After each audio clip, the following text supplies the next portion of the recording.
Hey everybody, we're finally back with Skies of Arcadia.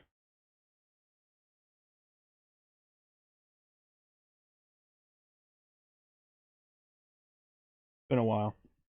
We left off in the Lost City of Rixis, outside the Lost City of Rixis, I think. I believe so.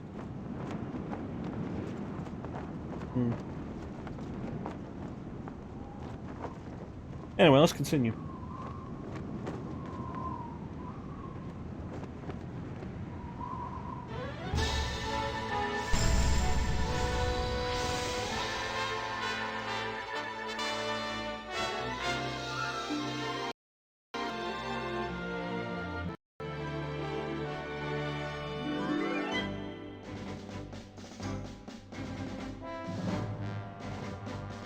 Ah, Skies of Arcadia is so good.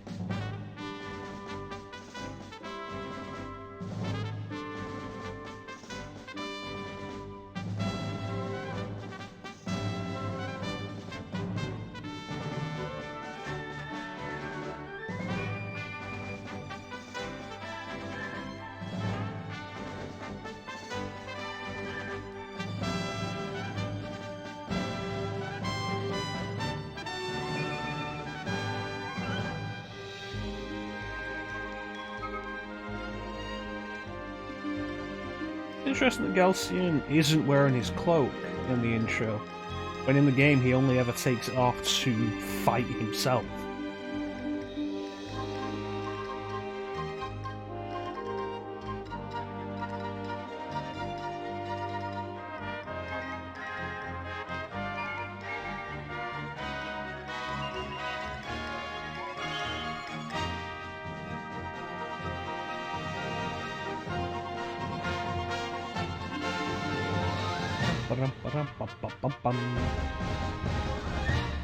This is a good game. I like it.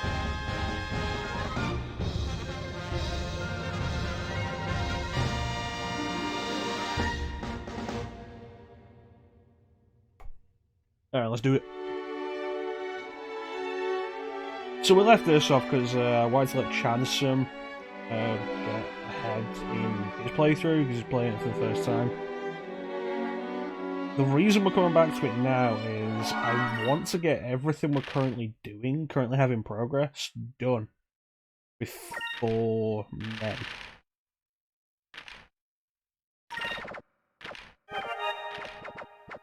Which gives us about 2 months to wrap up Skies of Arcadia Legends, Yakuza, Final Fantasy VII, and Final Fantasy XIII.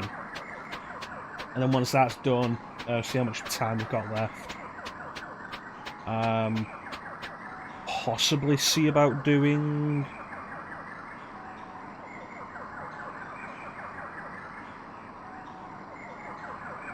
Luna Silver Star story complete. This reminds me, I need to bring up the guide to make sure I don't miss any treasures here, because we're doing that Vice the Legend playthrough. We are currently here in Rixis. And where was that picture? There it is.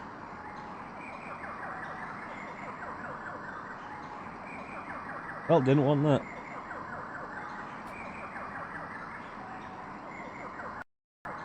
Get rid of that. Thinking earlier today that I needed to have this set up, and then when it came time to set up, I completely forgot about it.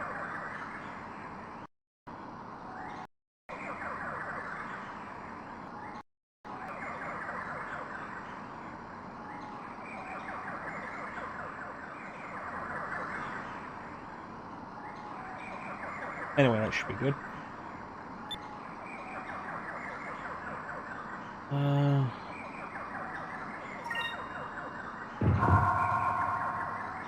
That seems right. There we go, my controller's vibrating. There we go, I got a champ.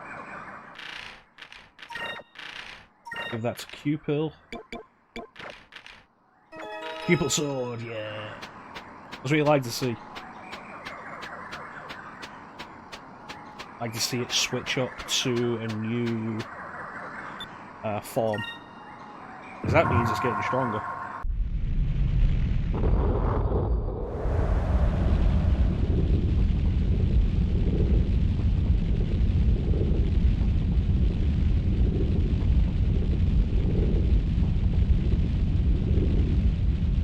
That's the entrance to Lost City of Rixis. Let's get going. Head on up. Alright, now what I want to do, I remember having this issue last time when we did Moonstone Mountain, is I need to have a better way of keeping track of how many treasure chests I've got. There are 9 chests in Rixis. And it's important because to hit Vice the Legend, you have to have opened every chest.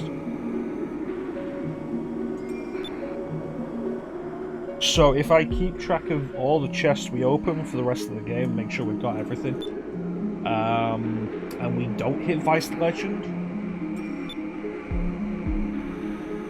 then it should be obvious that the only thing we're missing is in Moonstone Mountain. Which means we can go back there, because the game never locks you out of Moonstone Mountain.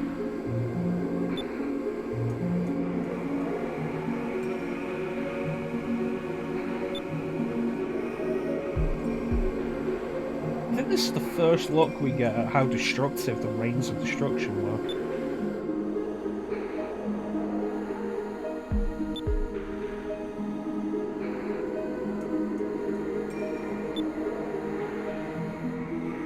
Like the craters we see.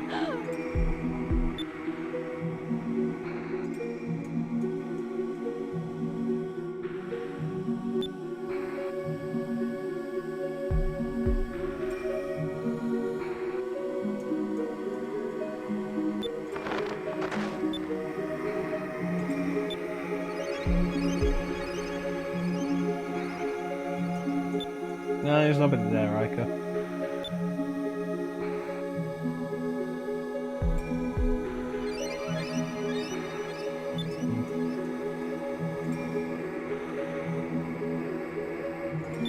He looks very distraught about that.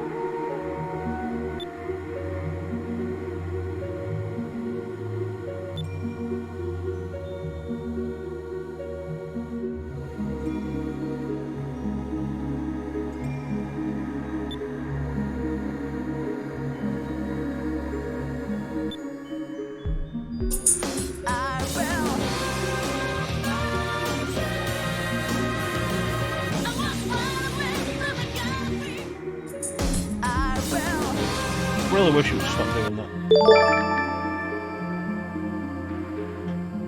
Liam, how you doing? Thank you so much for the raid. Hey, Arrow. How you doing, buddy? What's up? We just started. We're going into the Lost City of Rixis. There might be a ghost here. That's pretty much what's happening. Yeah, from there. That'd be good. You feel me? Finally getting back to Skies of Arcadia. We left it off for a little while, but I want to get back to it because I want to wrap up everything we have in progress before we hit May.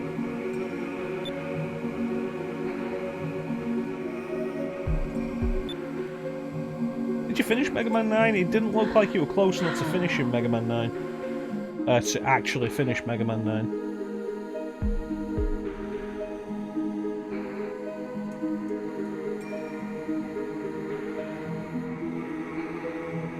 Alright. I'll be here when you get back, Clem.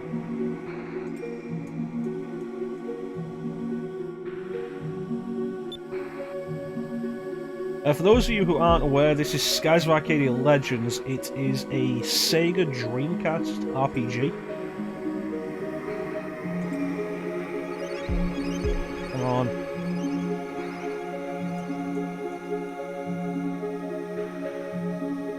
Why isn't the mute button working?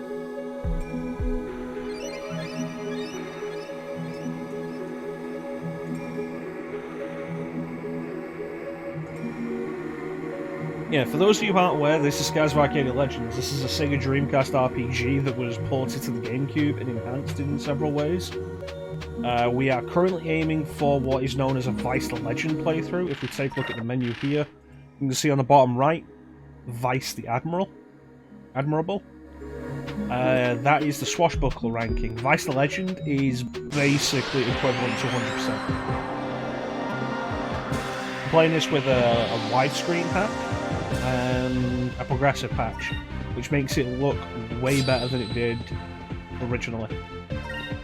I have played this before. This is the second playthrough I've done for this on the stream.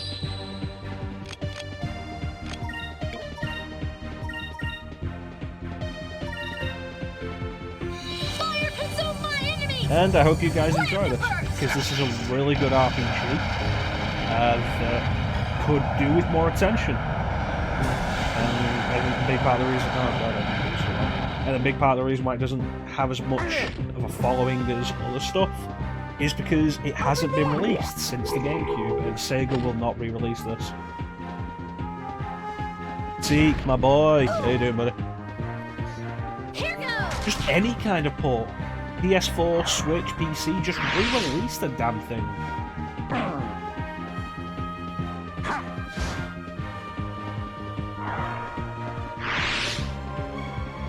Let me get a look at what serves up right. Yeah, when the screen shrinks a little bit like that, that is because of the widescreen hack.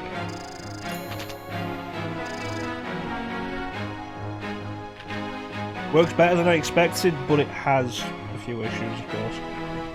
Okay, so the first thing we should find is a chest of risen crystals.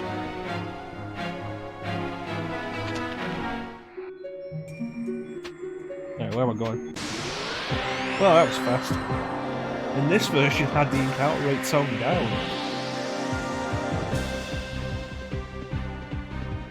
What do we got? Okay, so I'm gonna hit you with a red. And everybody else can hit this with a purple. Here goes! Over there!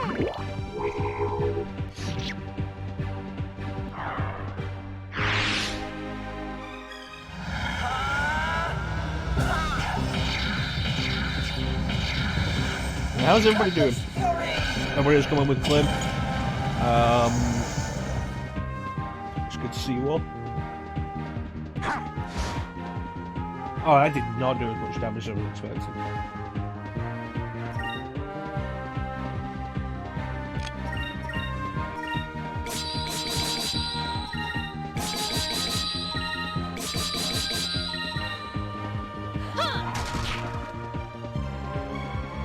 I forgot how much damage tanks these things are.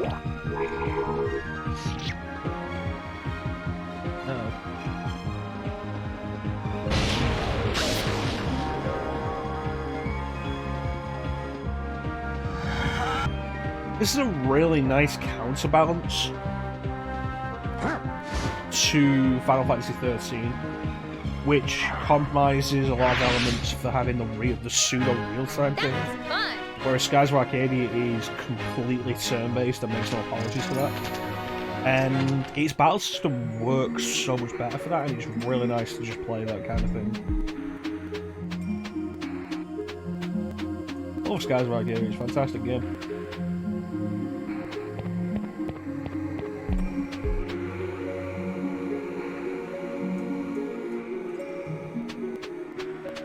There's a good reason for it to possibly be my favourite JRPG.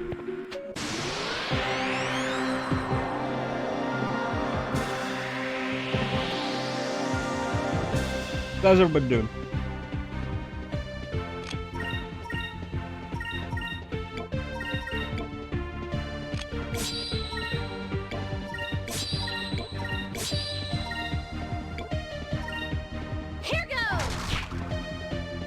Yeah, I think Drachma could probably say that thing on its own. Yeah. Yeah. Cutlass Fury!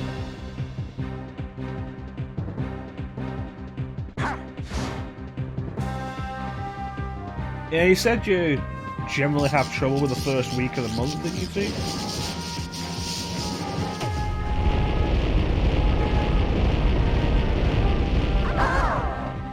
That's a Dreamcast animation. Those blocks going up and down, that is so Dreamcast.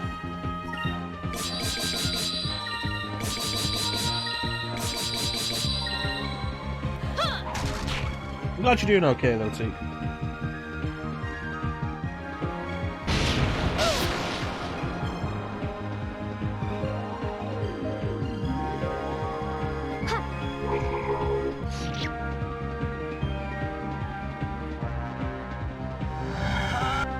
Yeah, what we're going to do with this, I think, keep going with it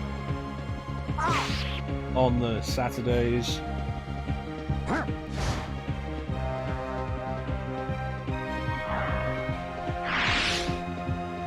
Yeah! Once Yakuza is done, I might also double this up on Mondays.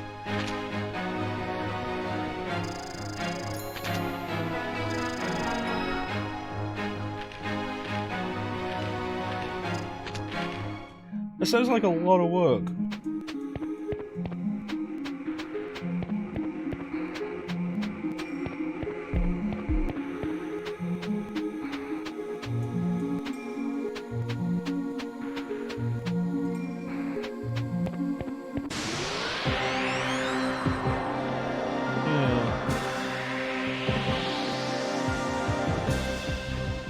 I'm glad you're doing okay though, T.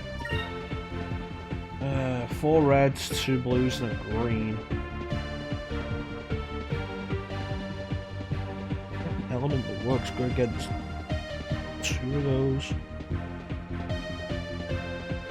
Purple.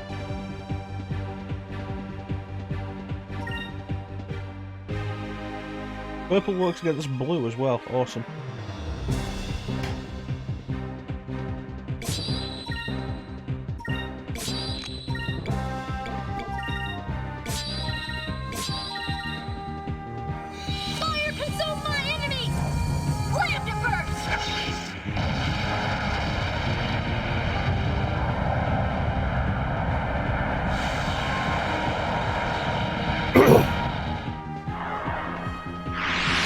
That's some good work there from Mike. Serves him right. It's weird that the screen shrinking back down a couple of times only ever happens in Drachma's victory pose. Never in anyone else's. Treasure? Dead end.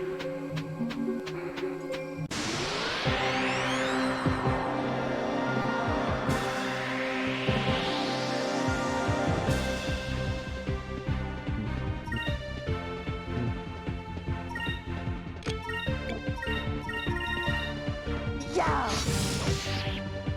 Very good.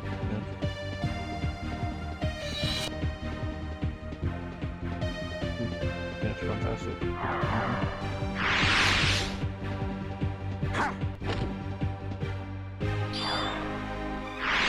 Awesome. Is it over already? Ah, it's such a good game. Plus, it's always nice to spend time with the GameCube controller.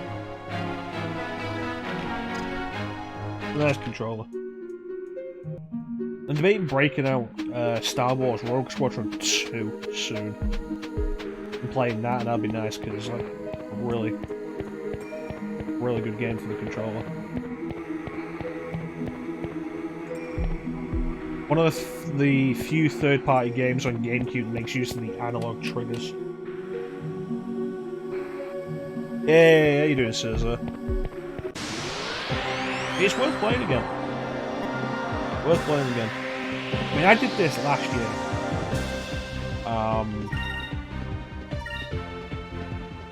Green.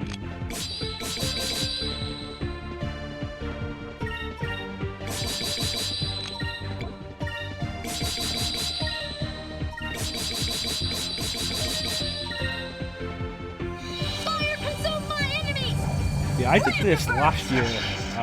Really enjoyed it. And decided I wanted to do it again.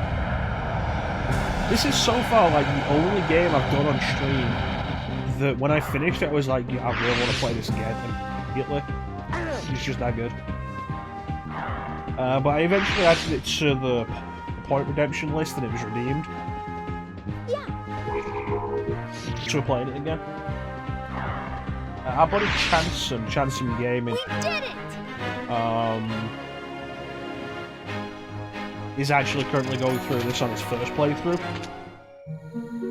And the main reason I took a break from doing this is because I didn't want to overtake this playthrough. Prison Crystals, that is a 1.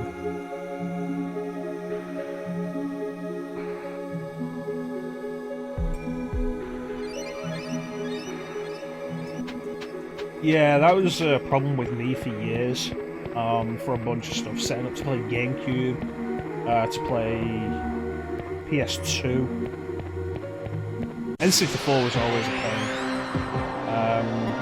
But there's one thing the stream has been good for. It's been setting my entire system up so that I always have an easy way to connect everything. Over there! Like, at the minute, the only things that are connected are my Switch, GameCube, and the PS TV.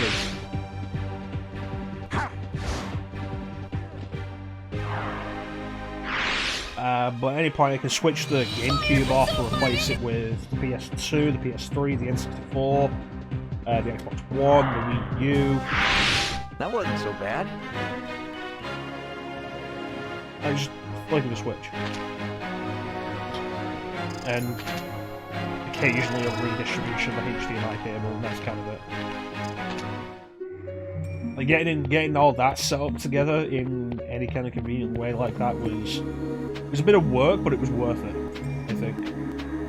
Now if only I had the motivation to play some of these games outside the stream.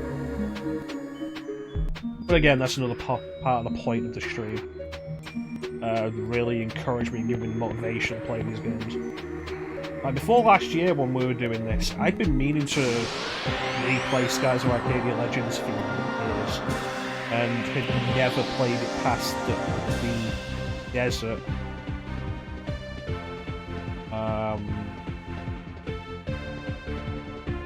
I don't even get into the Temple of Kirin. Just Fire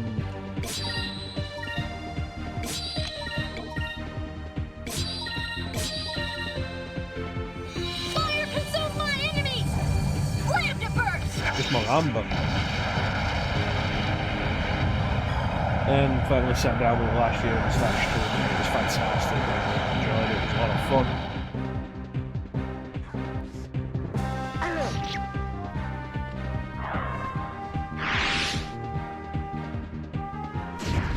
Yeah, that sounds good.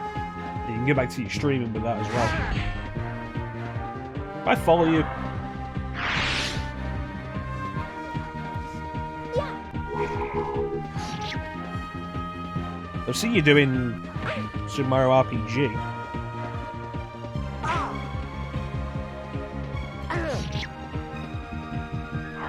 Let me see this.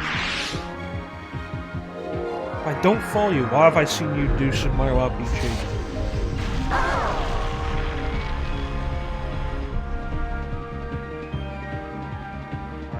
I do follow you, awesome.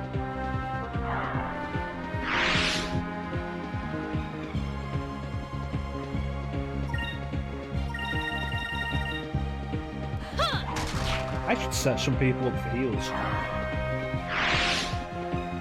Yeah!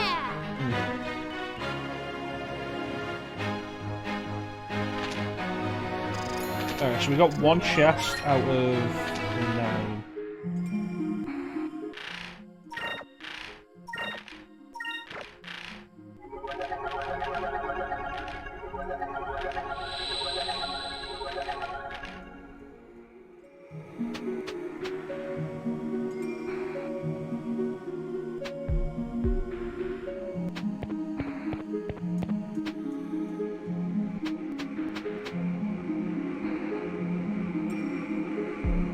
That's reasonable.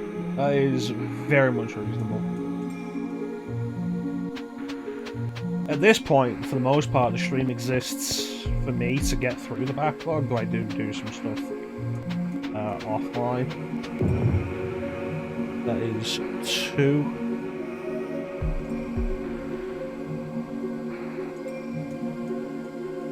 See this? Not that. I might have missed one.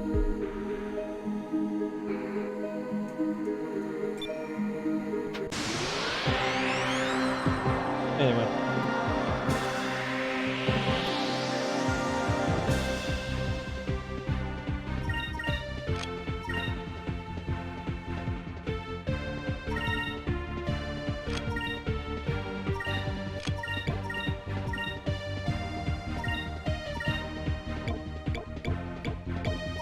There we go.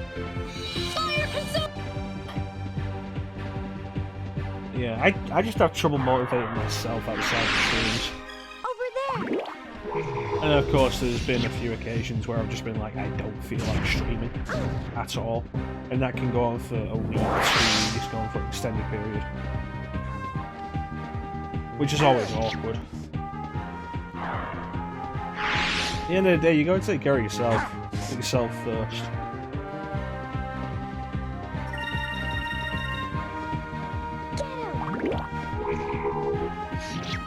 Streaming will always be there when you come back. But if you completely wear yourself down from streaming, then Serves them that right. can ruin both the streams and yourself.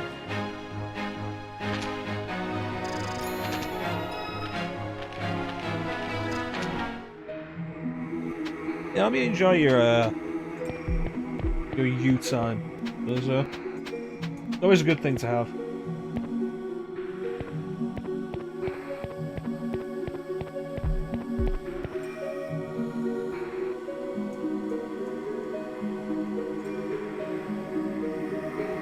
This is going back pretty far.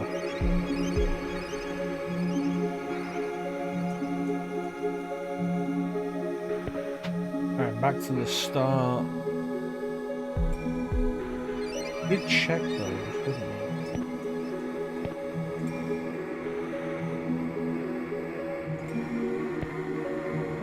we? Based off the list, we're missing the stone cutter.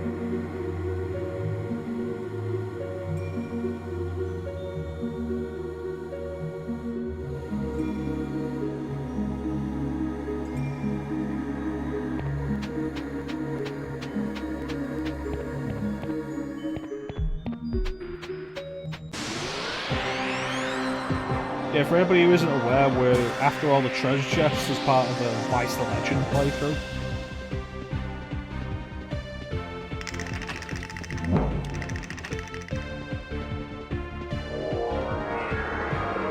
Which is basically the 100% run.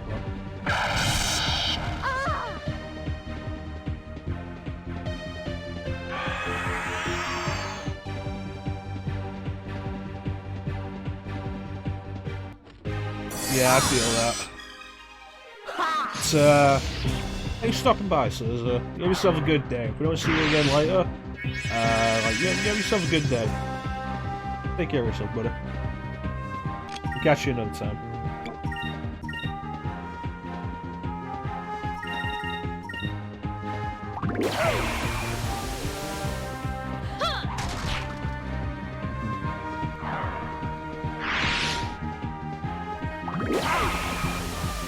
You too. Take care of yourself.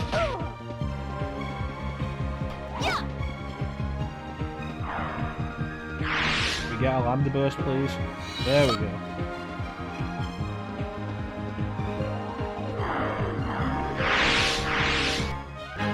That was fun.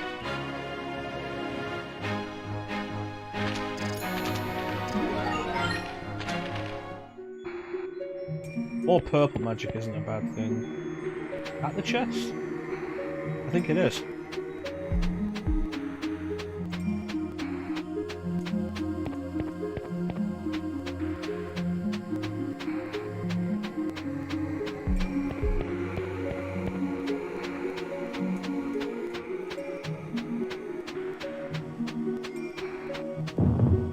There we go, stone cutter. That is 3.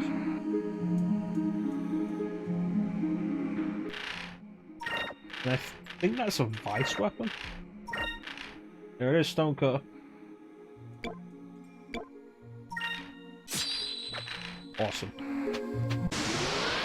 Next up is Golden Mask, which I'm pretty sure I know where that is, and that is going to be a Ziblin Bane fight.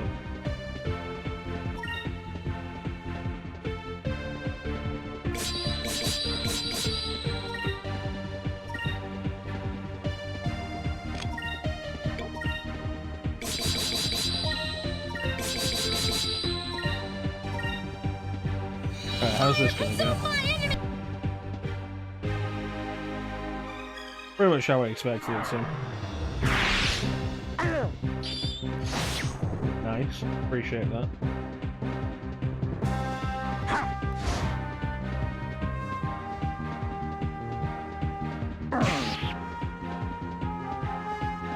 Over there.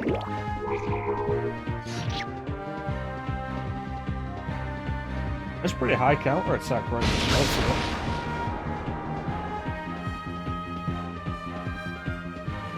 Uh-oh.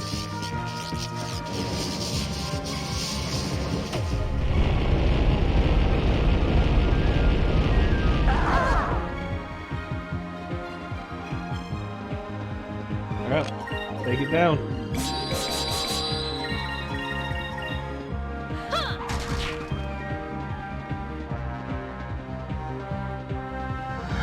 Come on.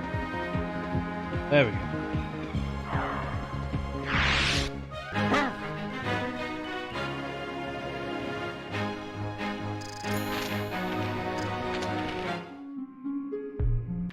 Alright. Heals. One thing that's pretty interesting about Skies of Arcadia's design in comparison with other RPGs of a similar style is how the emphasis on healing is placed almost entirely on healing items rather than magic. You do have magic and everybody has MP, but you get a look there, like 9 MP, 12, 25. MP is pretty low.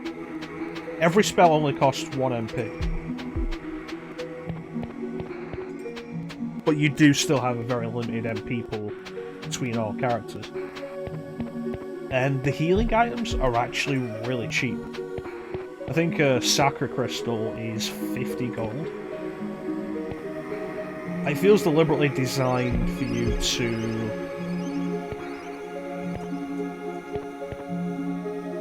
make use of healing items. Which is not a bad idea.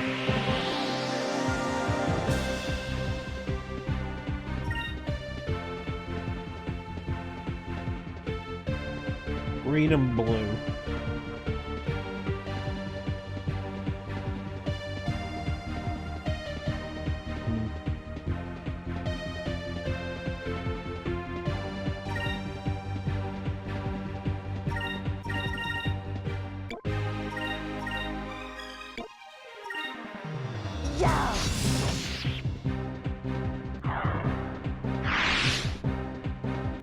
Over there.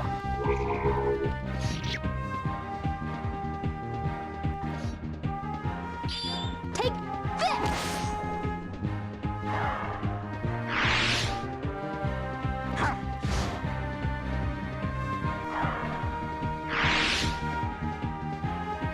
Nothing that'll hit both green and blue.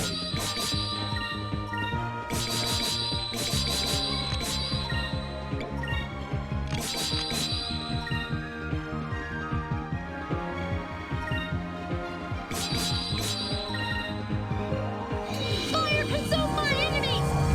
Slam to burst.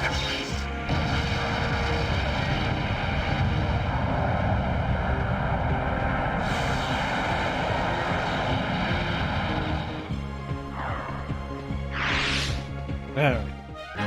We did it.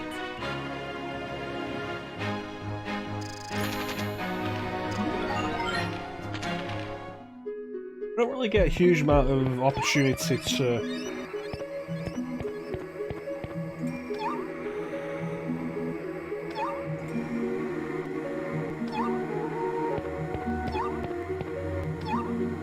we don't really get a huge amount of opportunity to expand the yellow element, which is electricity.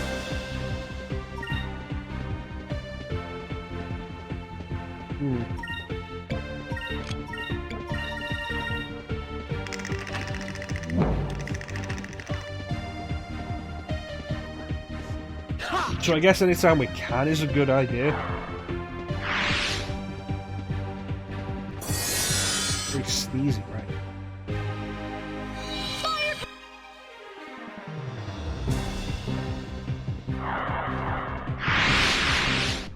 Serves 'em right. Okay.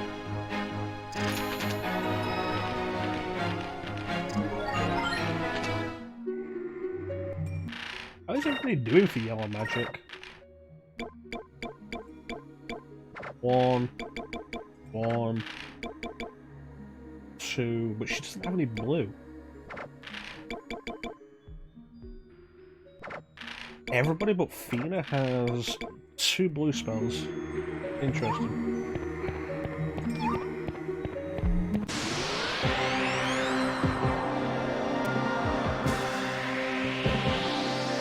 Zivil and Bane fight. These fights are never random encounters. They are always set on specific chests. And if you are not aware of them, which is probably going to happen in your first playthrough, in your first playthrough you'll probably forget this guy exists between dungeons, and you won't expect him to turn up when he does. Which is kind of awkward because it's always a tricky fight, unless you're over leveled.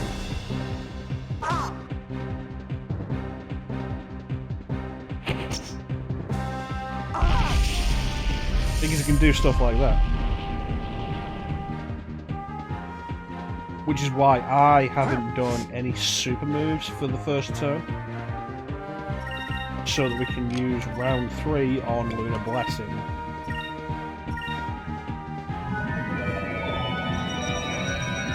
Moons, give us your blessing.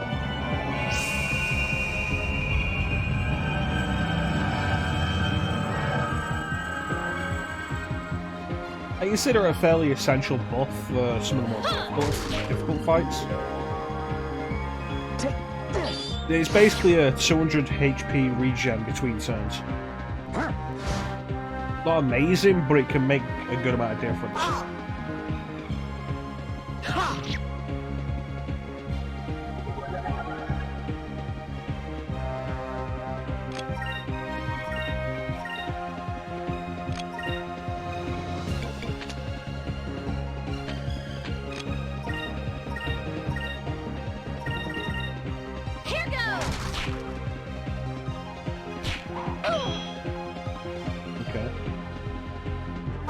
You stop attacking Vice.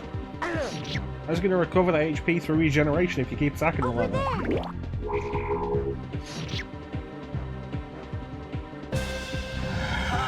There you go.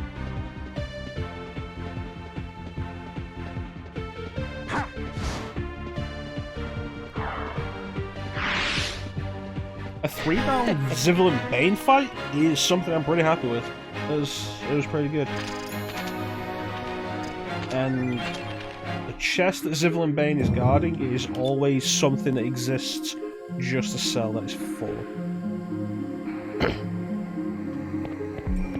Always an item that exists just to sell.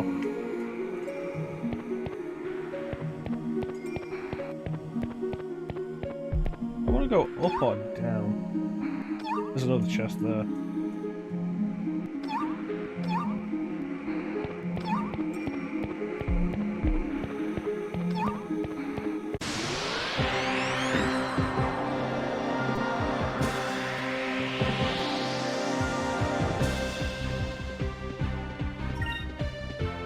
Green and blue.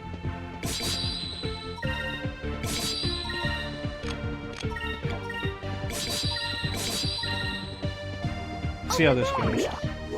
That's probably going to survive since it's guarded, and we're not targeting this element. Or not.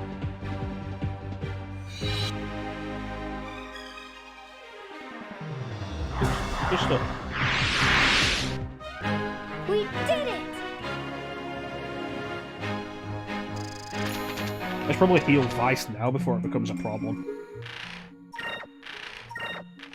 Let me see. Sakuras. And that's fine. There we go, a champ.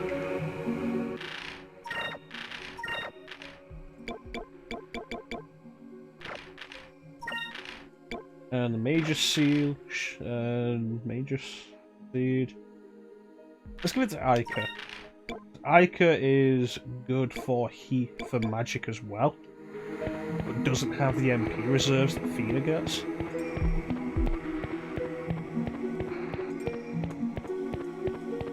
And generally, in some of the tougher fights anyway, Ica is probably going to be on reserve, like Fina. Because she can't pull the same damage.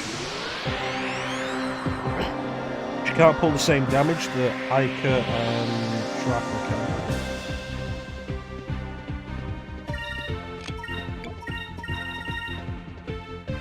Fire consume my enemies! Vice and Drachma. She's kind of halfway between Vice and Fina. You want to try and balance her with that? We did it!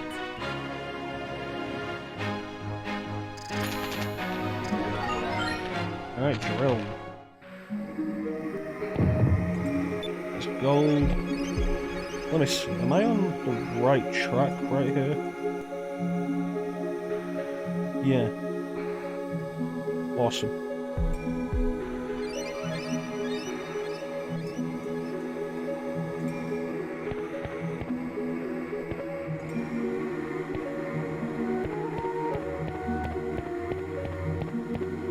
Oh, I just missed it. Yeah, so 4 more chests to get, and we haven't missed any yet.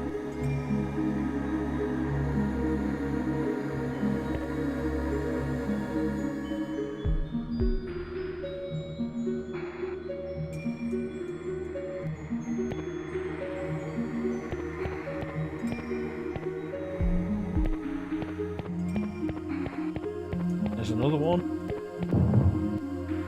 Moonberry.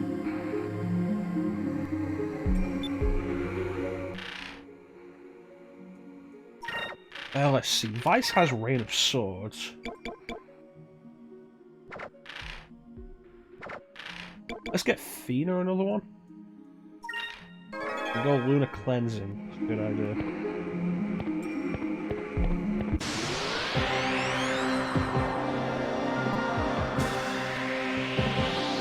What's the cost of Lunar Cleansing?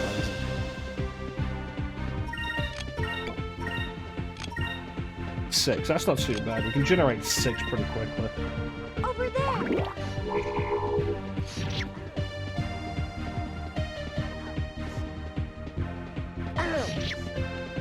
Generally, with the way that works, further into the game you get, the more SP each character will produce. It's a cumulative thing, so at the minute everybody's producing 2 SP. That's the full party. One of them goes down, and that means we are not producing 8 SP per turn. That'll be 6. Or when the party is split up for whatever reason, so on and so forth. Super moves become a pretty important part of your arsenal, and whenever somebody leaves your party, you always have to reevaluate how you're going to deal with those super moves having been lost.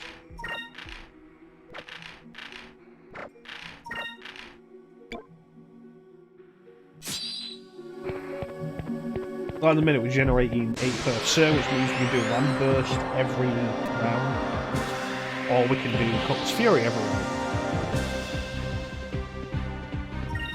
But we lose one of these characters, and both of those abilities are off limits to us until a second turn passes.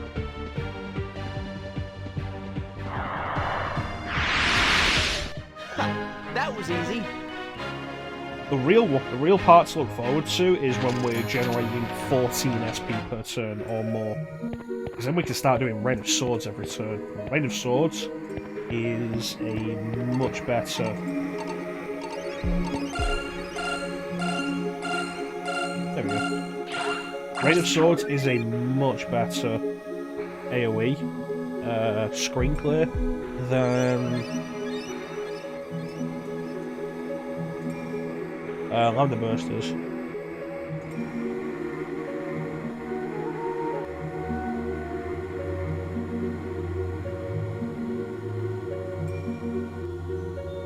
I need to check about the moonfish.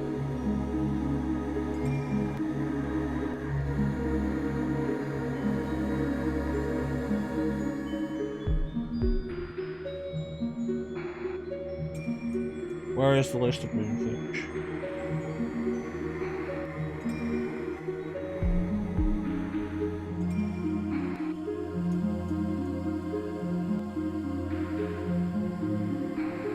Okay, there's just one here. The next one is in Nasrad, so we got a good while yet before we have to find another moonfish. Oh yeah, no, you're definitely right there, Teague. Rain of Swords is actually pretty essential to my grinding strategy in this game. Because you've got the loopers, and the loopers are essentially battle slimes, except they don't have the same damage output usually, until maybe later in the game when you start meeting different varieties of them. But the important part is, like, loopers are really hard to hit, but will drop a bunch of experience.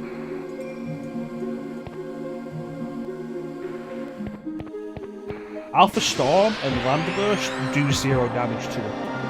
Like, specifically damage. It's not that they're missing, they're doing nothing.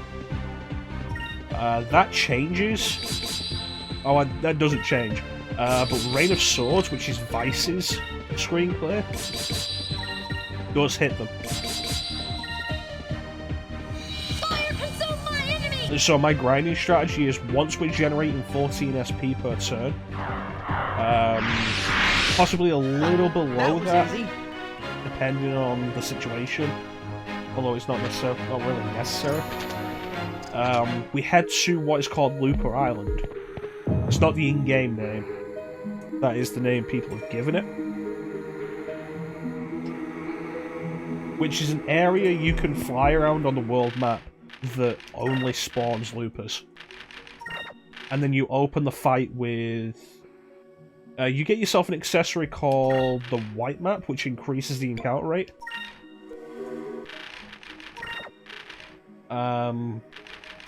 Generally try and give Vice something that will speed him up. You want to get as many of them as you can before they get a turn, because they usually tend to run away.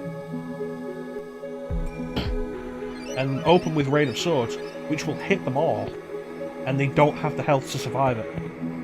And so you're getting a good amount of experience per fight for that, and that's the grind strategy.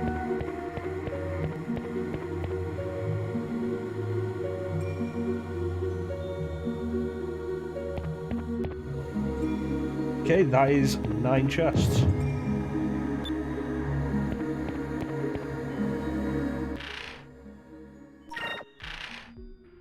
Then get rid of this.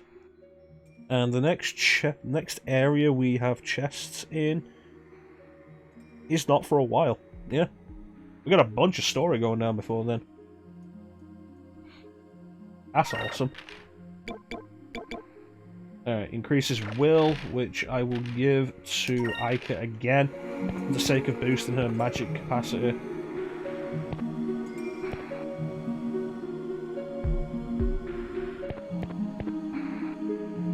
Alright, here we go.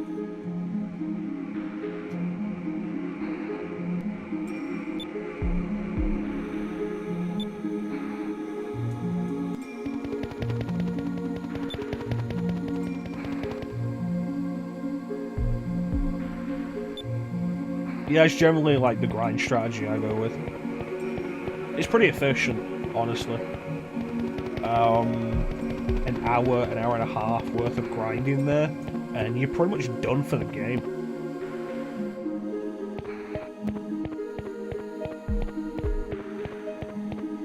Of course, we're going to end up doing a bunch of grinding after. We're going to do a bunch of extra grinding on top of that. Because we want to be max level, because there's a bunch of stuff we're going to be doing that is outside the usual confines of the playthrough. You can end this game. That save file the other save file I have, which is from last year's stream, I think we ended with everybody about level 60-ish. Possibly, I don't know. Like, you don't need to be anywhere near level 90 to finish the game.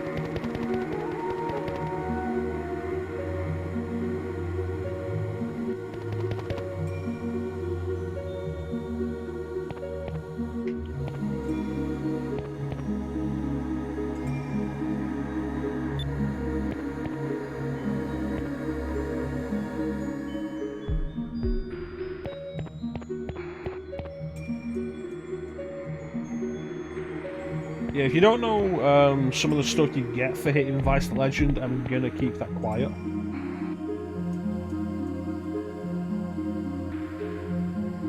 It'll be a nice surprise.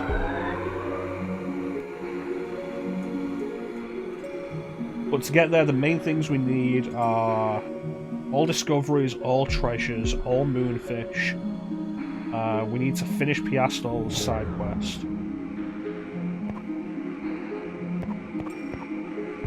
I feel like there's another stipulation, and I can't remember what it is. There you go, level 56 is what we ended at.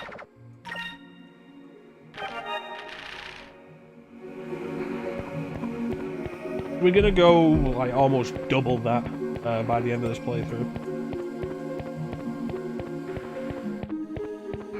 That will have the side effects of, like, the entire final dungeon pretty much being a joke.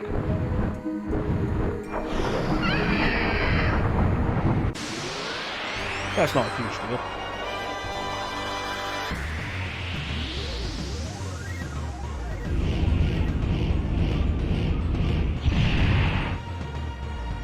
That really does not look intimidating.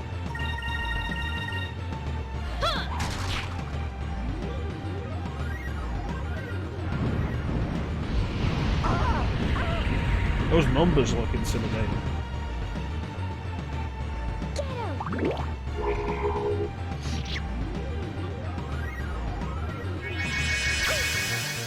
If there was anybody I could have done with it not counter-attacking, it was Fina.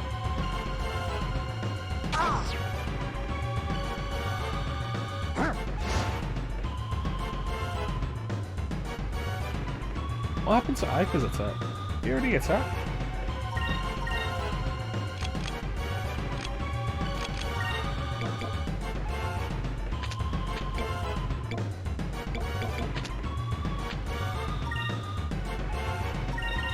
In fact, actually, if I'm gonna do Sakura, make Aika do that because Vice has the higher DPS. And then Lunar Blessing, and then just smack it.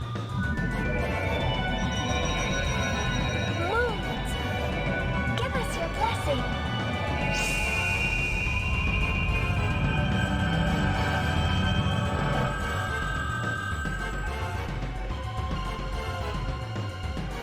Let's try this.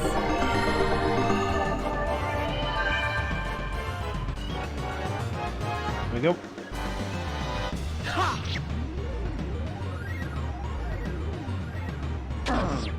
Awesome, perfect enemy. Perfect dude for him to attack. Because Drachma can take this. That's not good.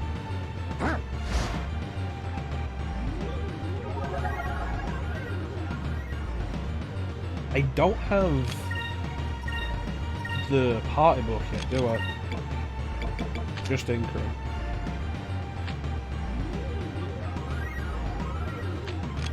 Does Fina have the party book? No, she doesn't. Alright. Incrum on Drachma then. Remove that. Here goes.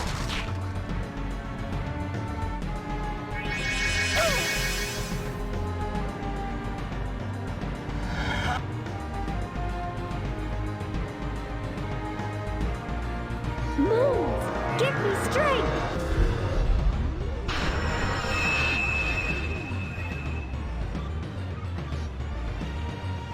Damn. That's not good.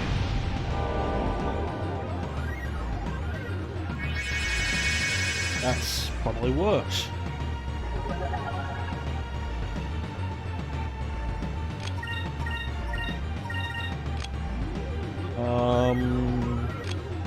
Throw an ink. Oh.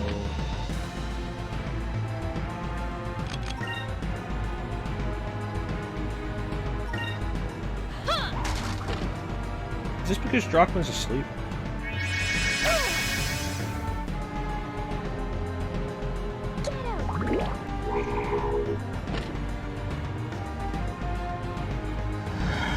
I feel this Fury is pretty much wasted on this turn though. Since it's guarded. No, Drachma being asleep wouldn't matter if we still had 10 after that.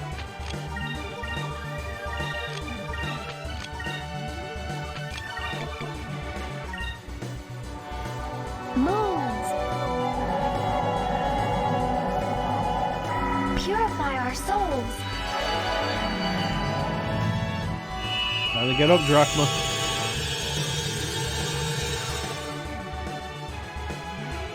Here we go. Here goes!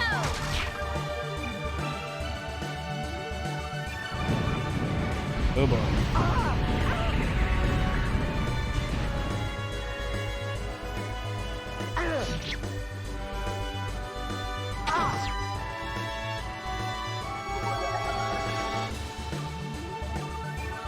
Alright, so that was Fury.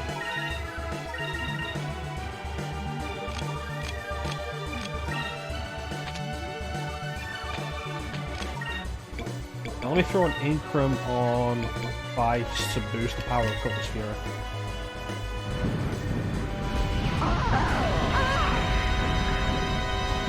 Look how bullshit I'm not hitting Vice as well.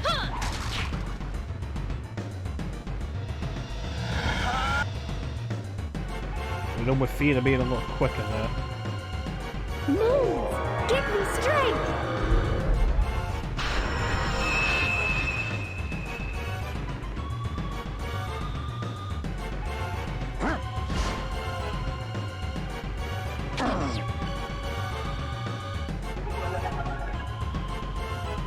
Alright.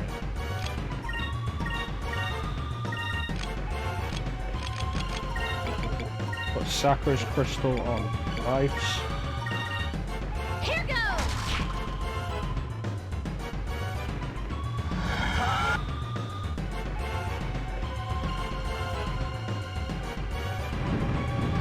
Well, no, that didn't happen in time. Thanks, Fina.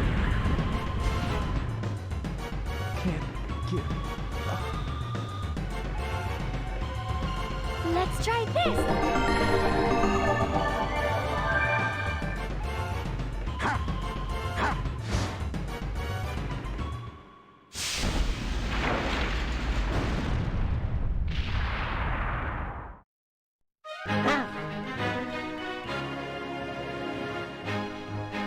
That's frustrating. Now Vice doesn't get any of that experience.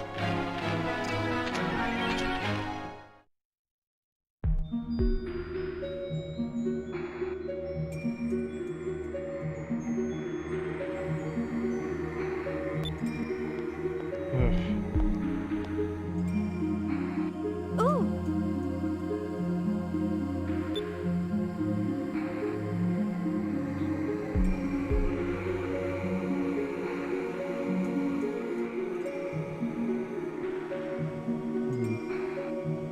Betsia would be a woman of the Silver Civilization then?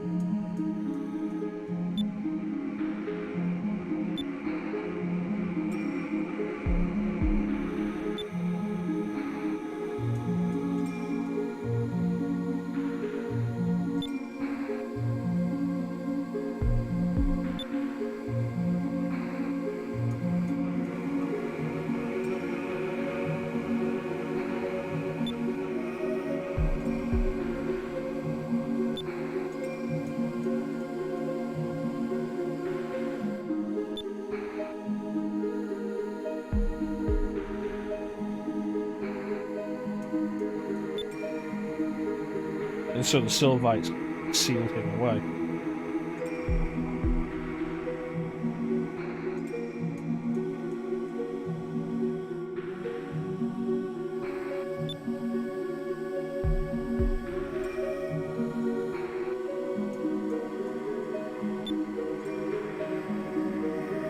That makes sense.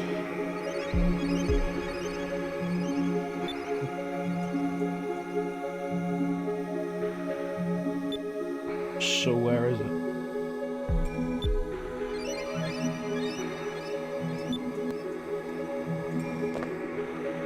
Huh?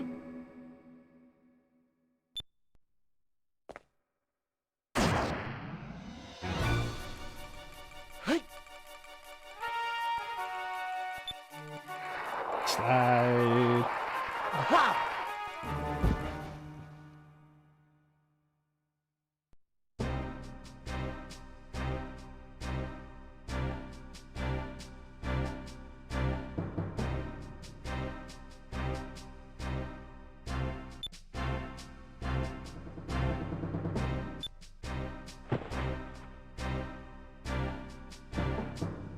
What's the High Priest doing here?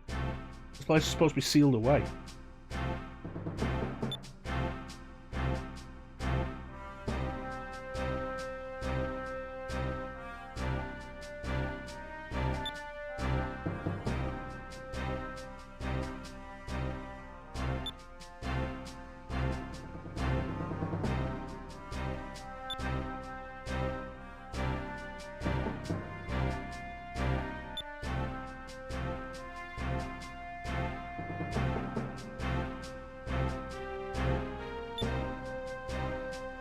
Well, you know, it was really nice of them to, after they figured out where this place was, it was really nice of them to seal it up and put the keys to the place back where they were supposed to be.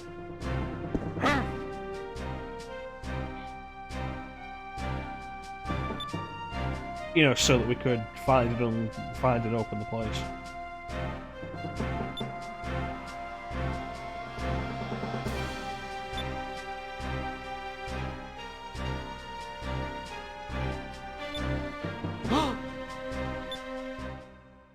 So the ixa'takans are going to awaken the Green Gigas Grendel. Green Gigas Grendel. I say that 5 times fast.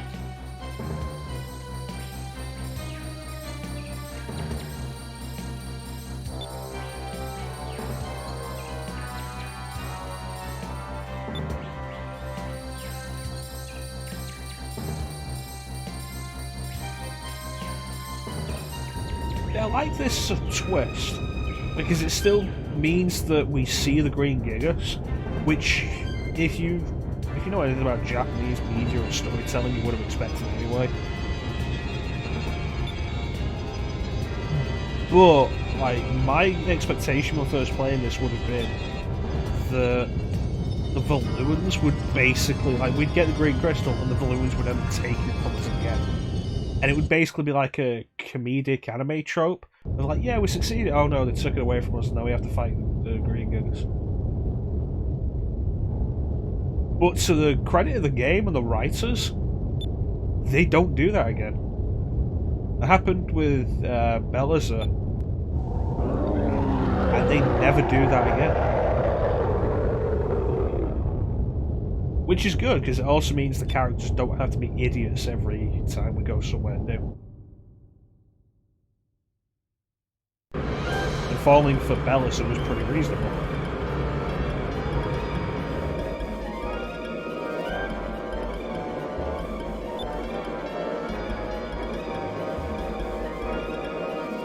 Yeah, good luck with that, Alfonso. He just summoned the Green Gigas.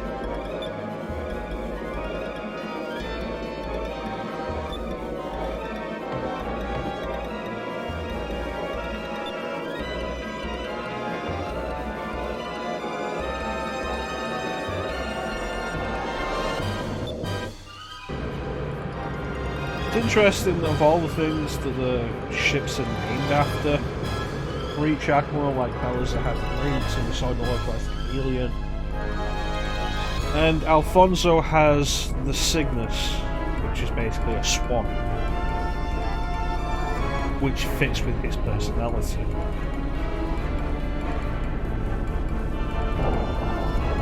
While generally missing a point as well, which also fits with his personality.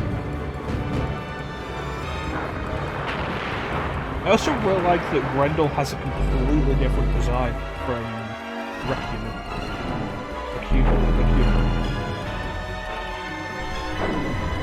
Like, another thing I would have expected would be for all the Gigas to be the same, just different colours, and they're not. I really like that, that's really neat.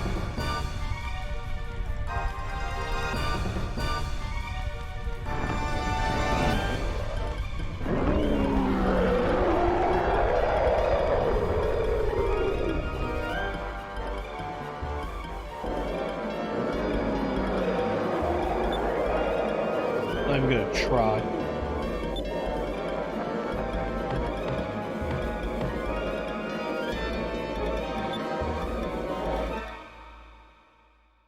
So once again, we don't get the opportunity to fight Alfonso because he's a coward.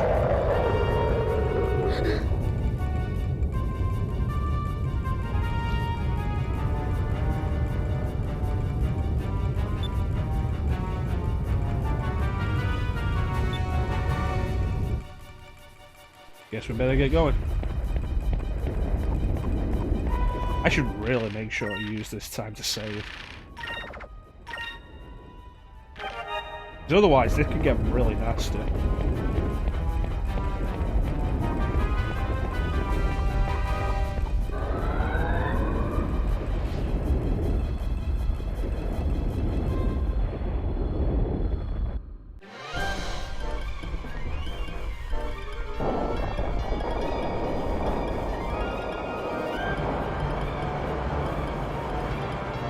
And that'll be the king. That is a terrible design for a ship. Especially when you're essentially flying into battle.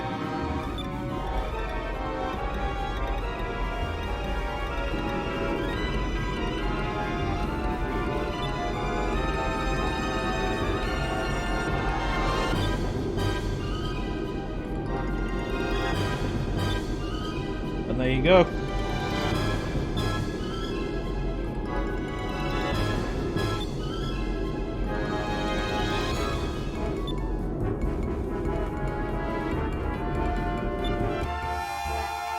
He's crazy, but he's right, and he's not a fool.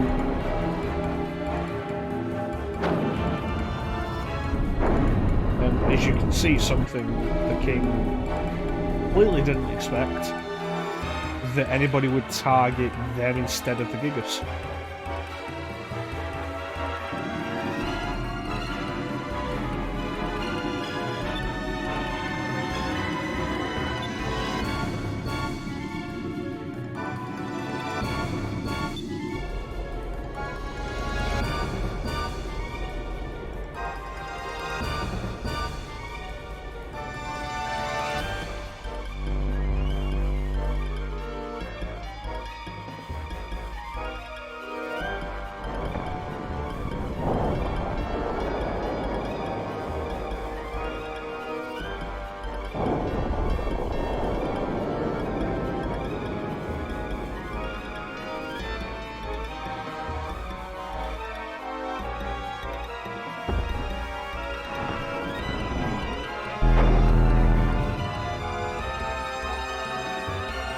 Well, that's not right.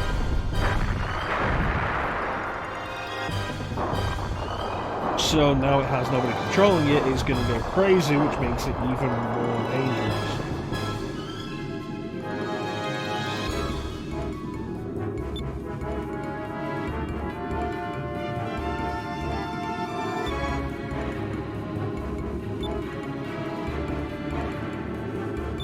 Looks like the Loco wants round 2.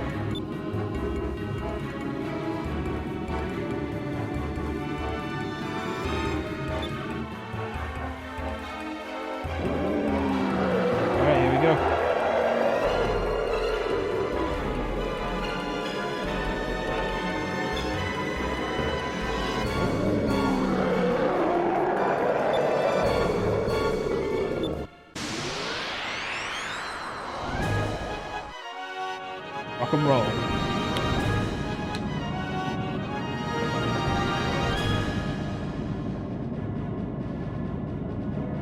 I love the ship combat.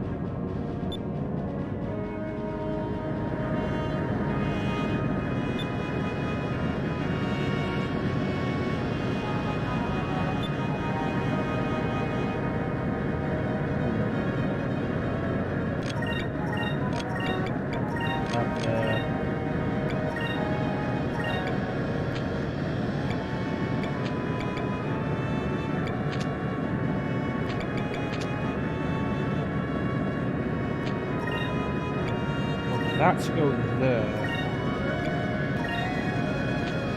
We're going to focus here. Let's see how this plays out.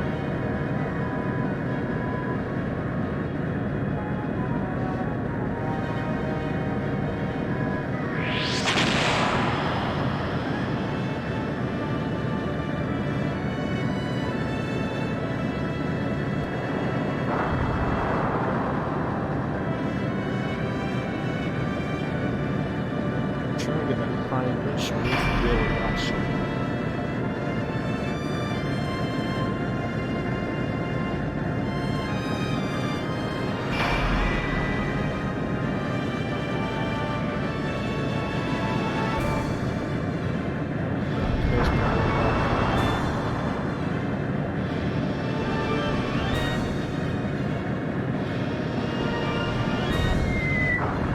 Probably going to be ready for those unconventional tactics I used last time as well.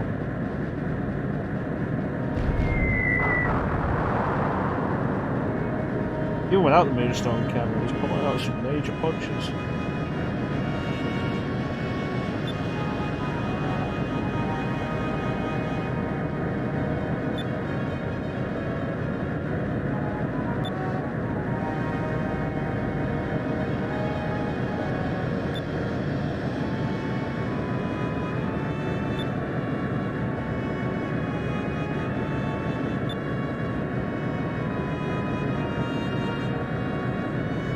Do it.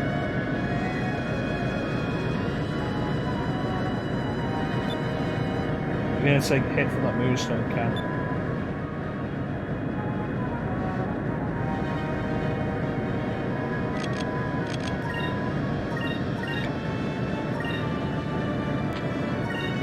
Shot torpedo to open up here. 5-inch cannon firing there. The other 5-inch there. Leading into.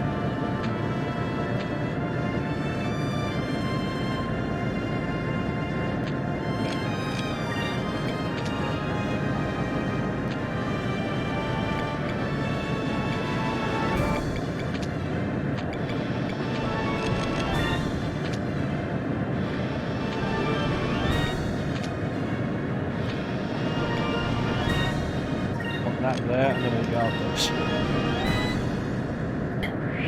Let's see how this plays out.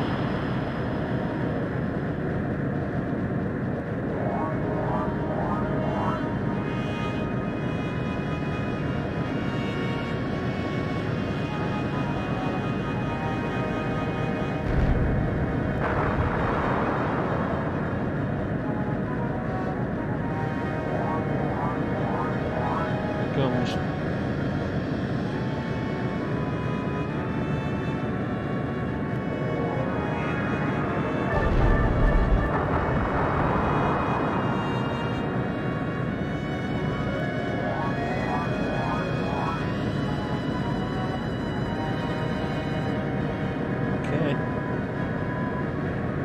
Let's see what kind of numbers we're looking at. And it's under 3,000 over that. It's under 4,000 over that.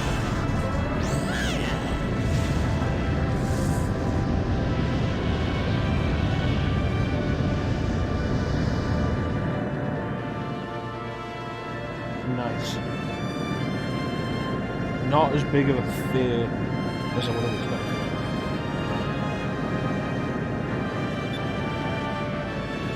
That needs the motor.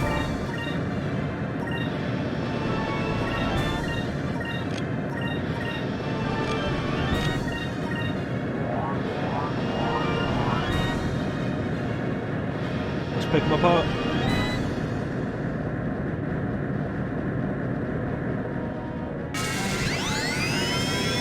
Harpoon cannon, fire! So those good numbers. Not bad. Not bad. 5-inch get me.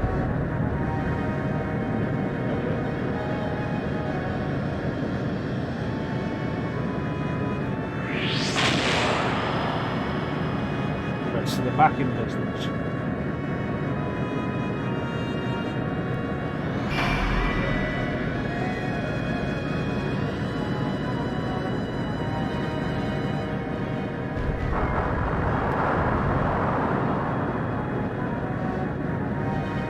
See, there's the interesting thing, like the combination of the torpedo and the hand cannon,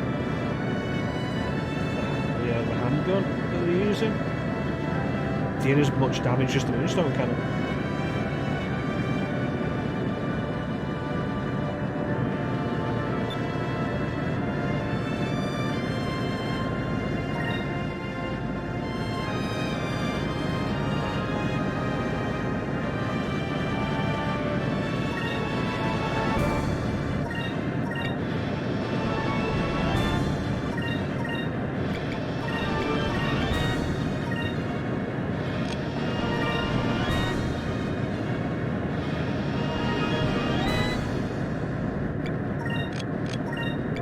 Heal here.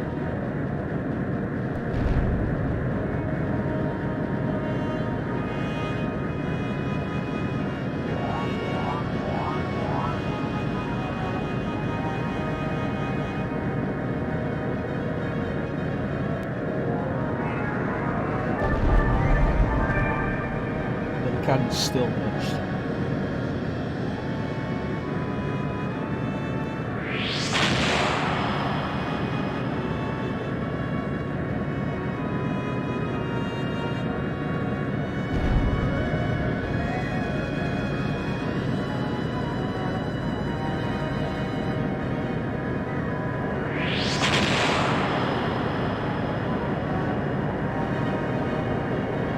Turn of wasted actions like that. Finally hit, and that's all we got.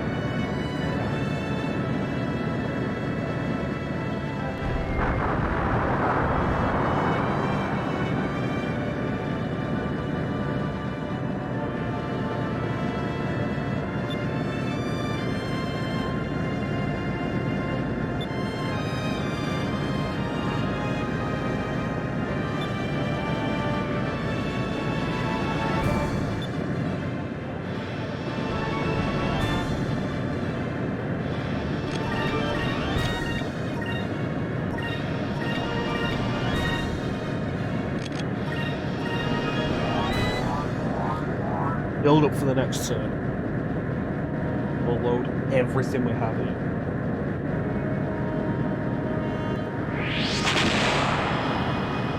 See how that goes. We can manage to pull off some hits. Especially while it's stopped, which is probably going to do now to fire the moonstone cannon.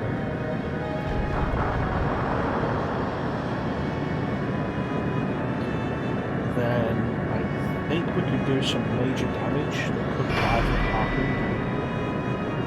I think that'll work out.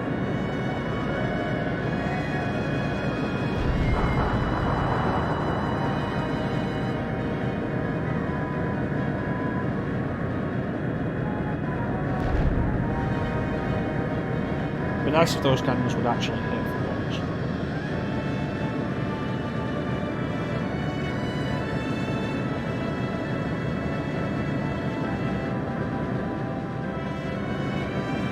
So immediately guard here. On shock torpedo landing there. 5-inch cannon leading into it.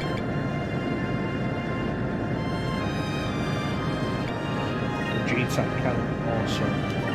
Let's see what we got.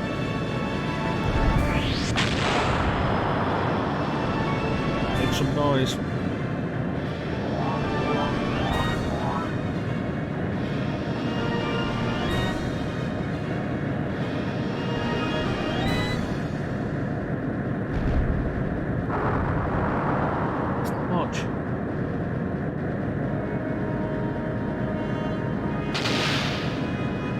Okay, we have a convergence of 3 hits coming up now. Let's see how much that does.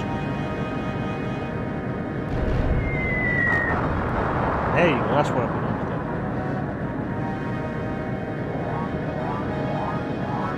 do. All that points to the 5-inch cannons not really being worth the SP they cost to fire.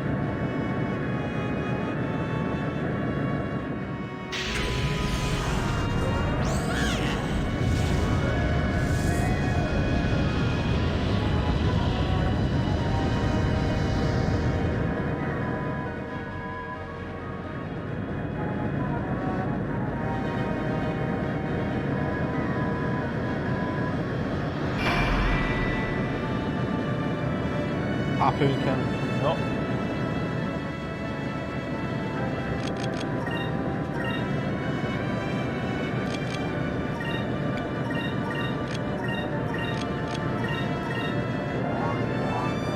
If he survives this one, we'll take him apart in the next turn.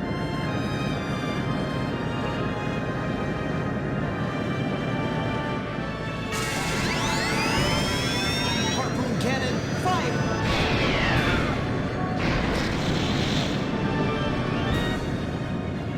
Nice.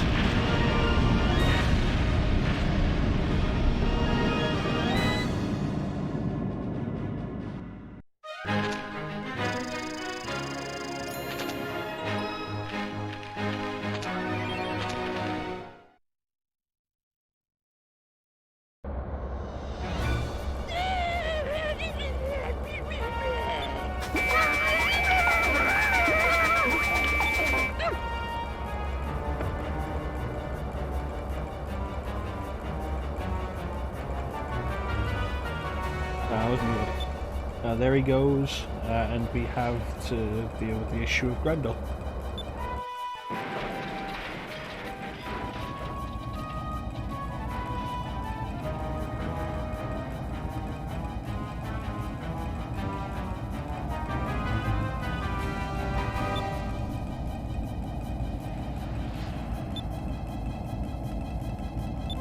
Hey, boy.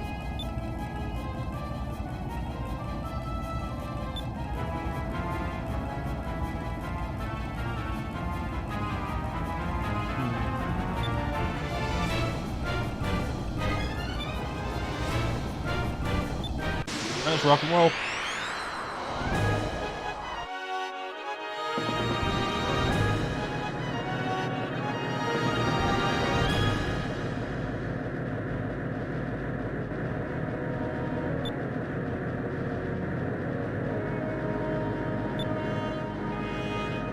Okay, so immediately open up that healing.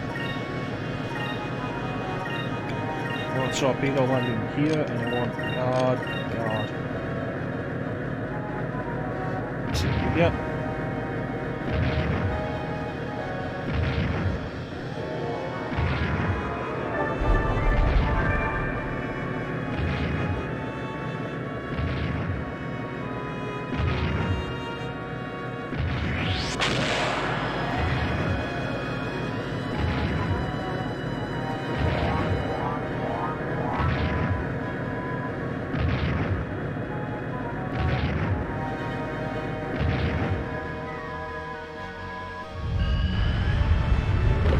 Well, this ain't really good.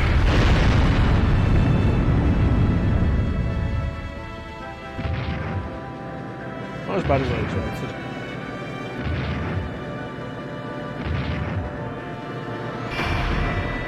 How you doing, Lena? There's good numbers, but the overall health is too high for that to be any way of dealing with it.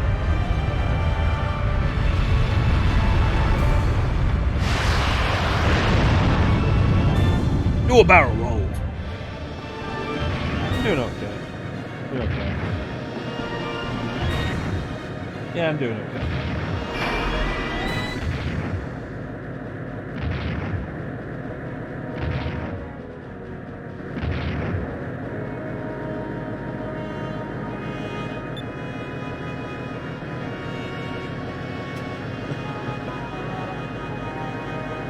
Question. We attack its head, we might be able to overbalance it.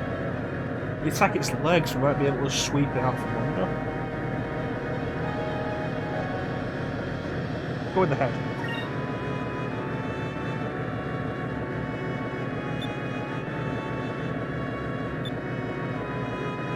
Right, that was apparently what we were after.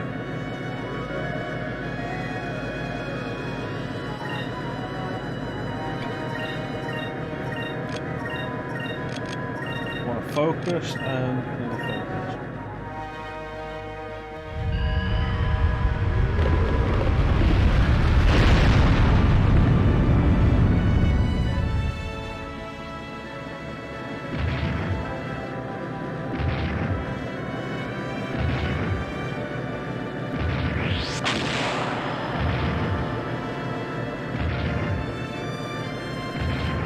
Emerald weapon was a really weird shape. I think we really recognised just how much of a weird shape Emerald weapon was.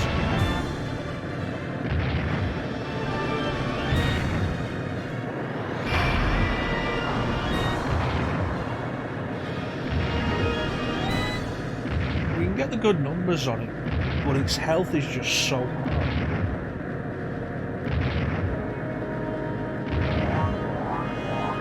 It's a waiting game. You have to wait for it to get into position.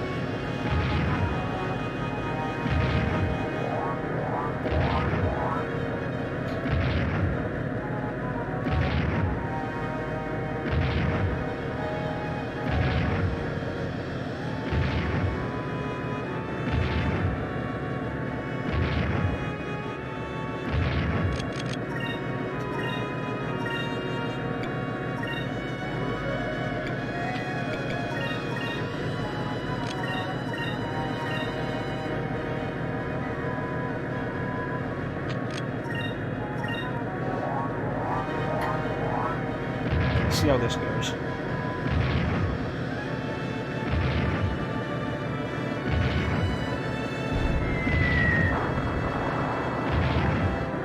Nice. The Steel series are pretty good. I don't think I've ever used them. Harpoon cannon. Okay, what do I got? Logitech. I've used a HyperX before.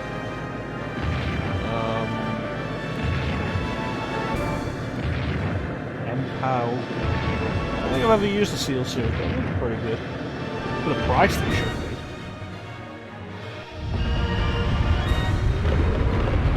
I hope it works out for you, I hope it works out.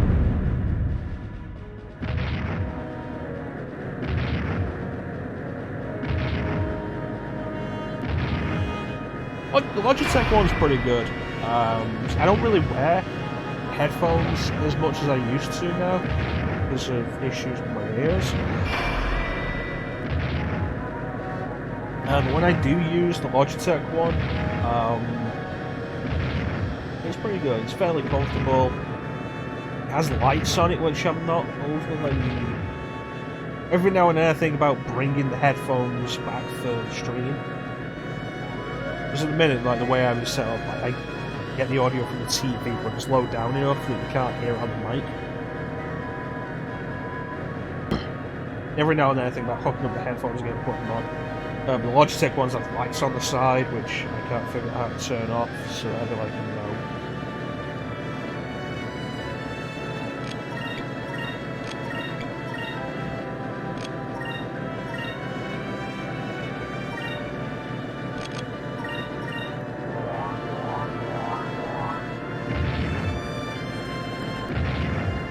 Yeah, they're pretty solid. I've never really tested the microphone though. If you ever saw the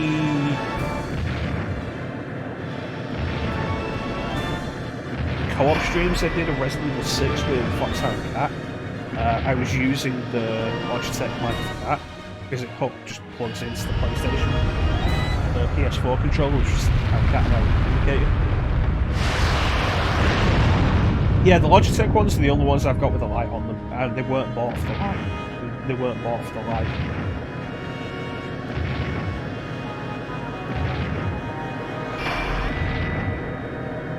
That's fair enough. Ever since I started, like, for personal use headphones, ever since I made the switch to,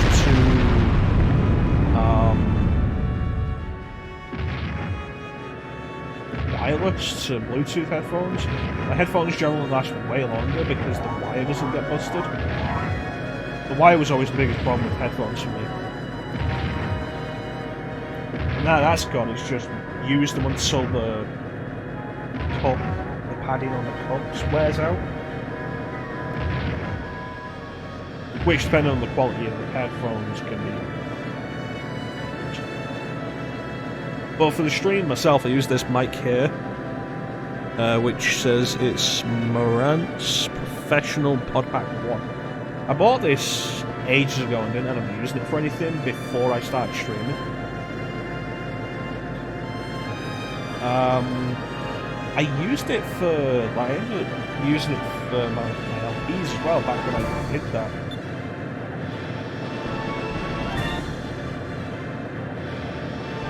And I did mix it up with a couple of games using the headset, and I preferred the way this sounded. And this thing was like £30–40. It was not much.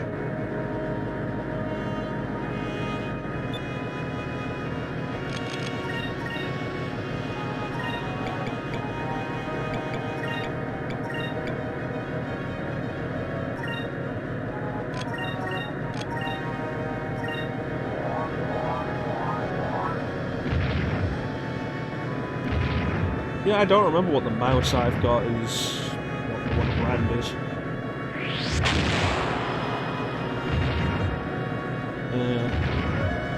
It's always a pain trying to pick up something that's out of production. Harpoon cannon, fire! I remember back when I still used an iPod, and it was after an iPod Classic because of the ridiculous memory it has, 128 gig. Picking up one of those was a pain in the ass.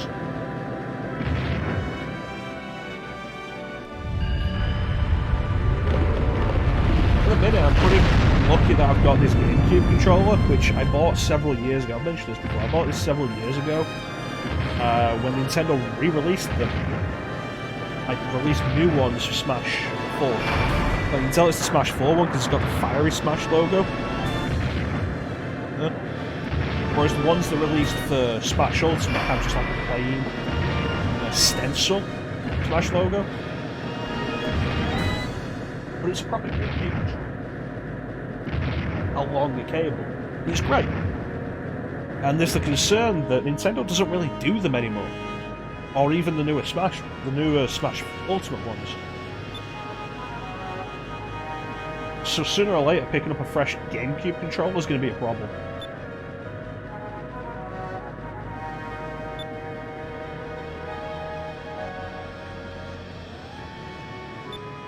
Maybe there'll be a point where there's like a renaissance of third-party GameCube controllers. I've got the Brawler 64 pad and the Striker DC for the Dreamcast. Maybe at some point somebody will do something new with this.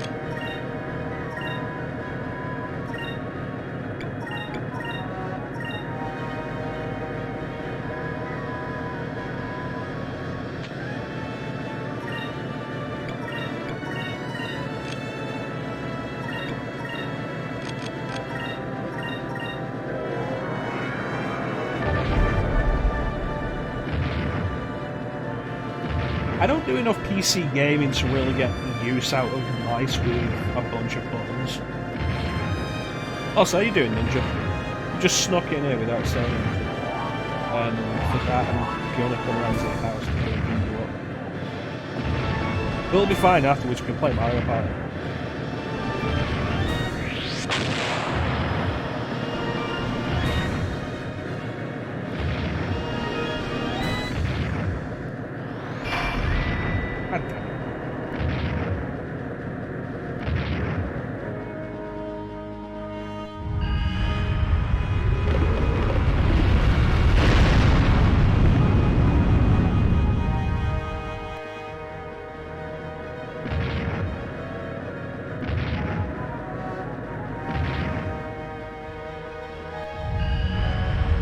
Yeah, maybe at some point there'll be some kind of renaissance of quality third-party controllers for all systems.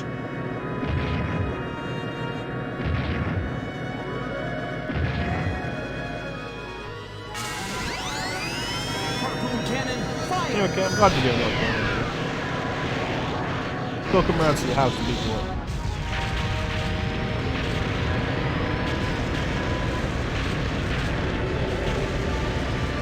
Like I say, it'll be fine. I'll bring pie. I'll have pie afterwards and play Mario Party.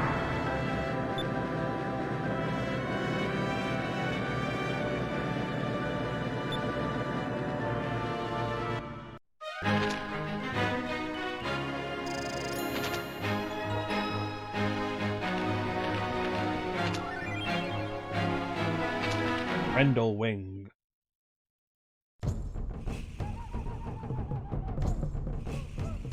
Give me the crystal and don't do this shit again.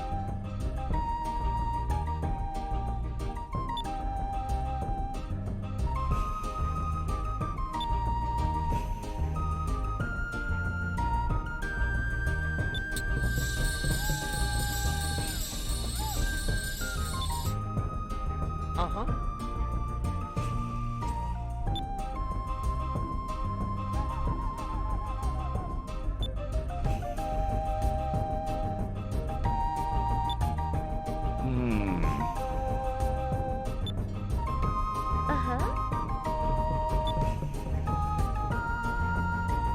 You'd think that the yellow crystal would be possibly one of the last crystals we'd go for. You know, because it's the balloon crystal, and chances are it's very well guarded. Hey.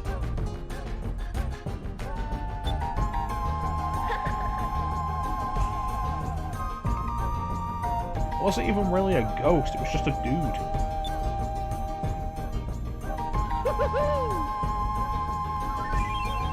I got the green moon crystal, yeah!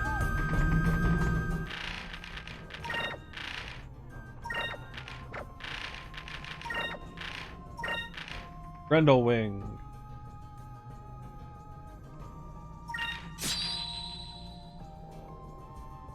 I don't know how we made a boomerang out of the bone of the green Gigas, which is just a weird idea.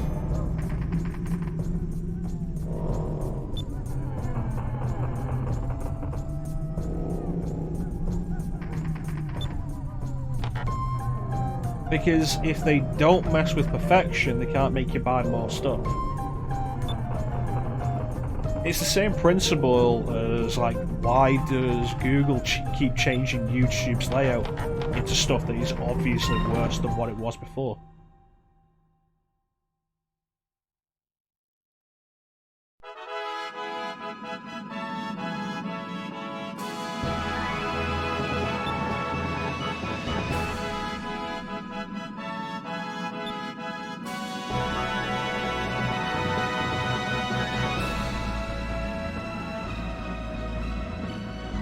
I'm like that with a pair of shoes. I get a pair of shoes that I really like, and it's like, oh, I'll buy. Oh, these shoes are wearing out. I'll buy these shoes again. Why? Because they're comfortable.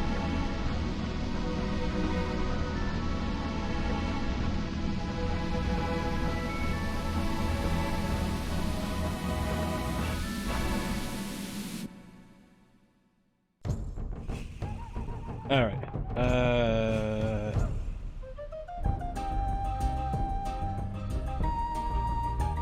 There is an inn in this place.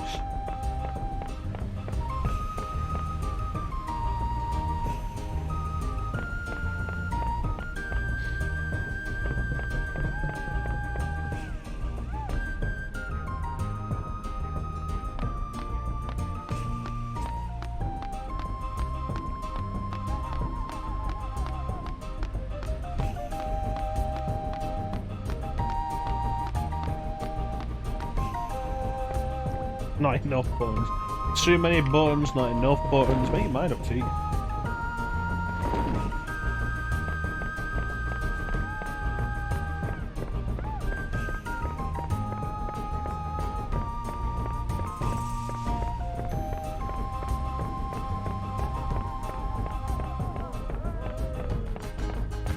Right?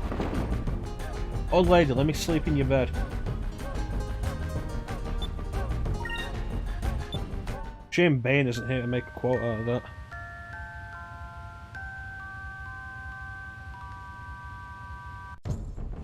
Need 13.5 buttons, Ninja. If you can't do that exactly, then it's not good enough.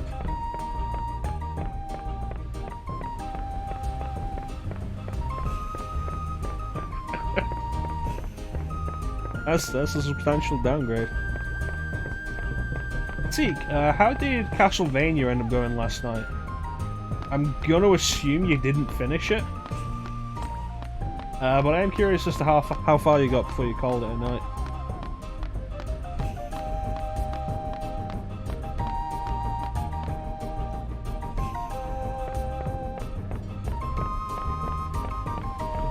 Ah, nice.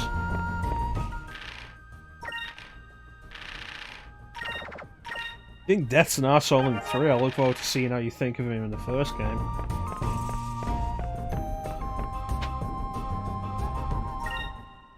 Oof. Oh yeah. I got a new torpedo.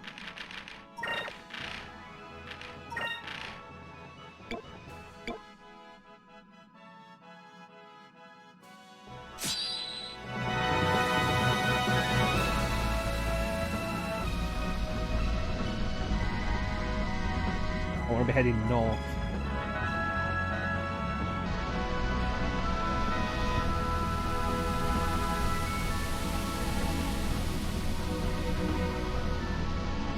Black market ship around here?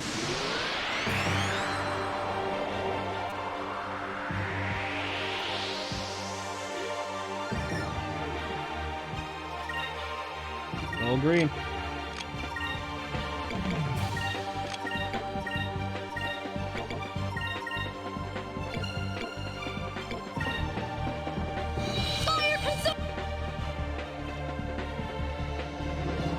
God damn it.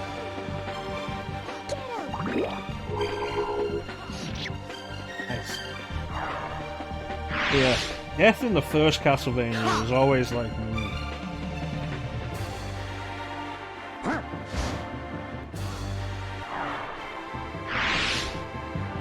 Generally considered the best way to deal with death in the first Castlevania is to go into that fight with the holy water, remember where death spawns, and then just launch holy water in. And if done right, you should burn through most of his health before he can move. We did it!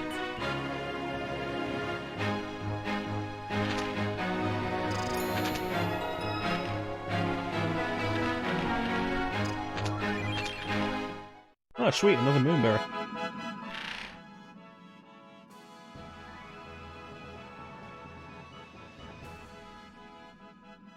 I don't see, maybe every mouse you've looked at is secretly Soundwave.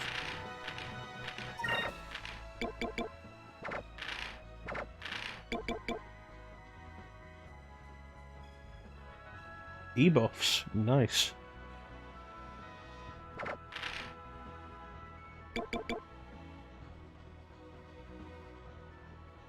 No, I do want this actually, this is pretty good. Epsilon Mirror makes Ica way more viable as a mage.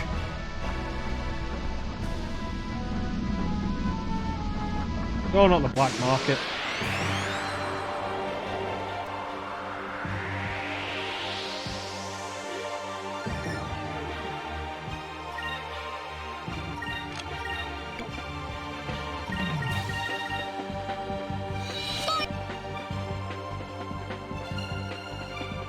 Alright, kill the flying strawberry.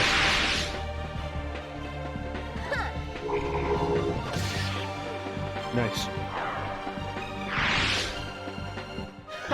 That was easy.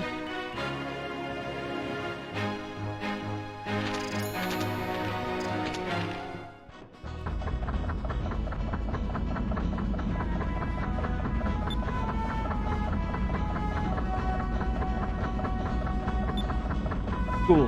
Where's the black market shit?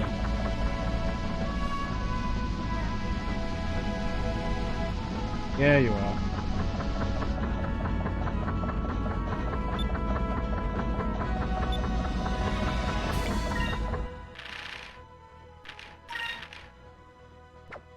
Oh, I already sold the Rixis info.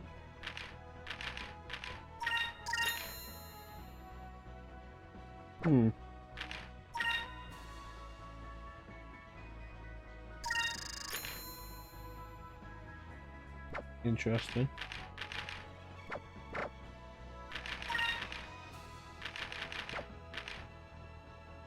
I think I already saw that one. Go to the round. An air pirate that only attacks ships carrying food cargo in the North Ocean area, he's taken a liking to the spice trade between Valua, lowercase v, and ixa'taka. Learning from his chefs, he uses fire to not only cook his meals, but his opponents as well. In the North Ocean area. Well, now that we've sent Valua packing, like, there's no reason for this guy to even be hiding.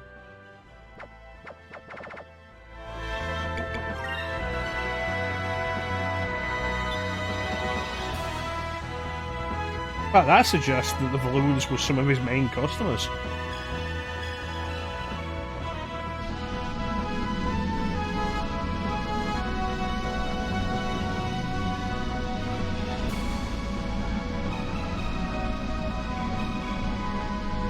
Just the market. Are you a black pirate? Yes, come here. I need more ship battles.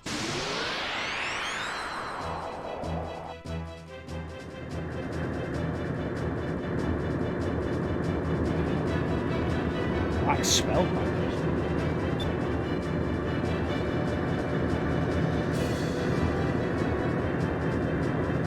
I don't know, I can definitely see the appeal of a wired mouse. You never have to worry about batteries, which is always nice.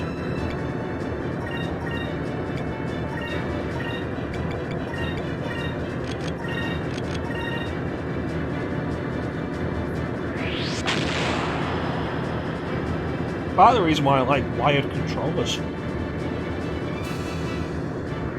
have to worry about the battery dying on me in the middle of a fight and the game not pausing. Thanks, Final Fantasy 13. Why don't you have it set up to pause automatically when the controller disconnects? There are games that are 10 years older that do that.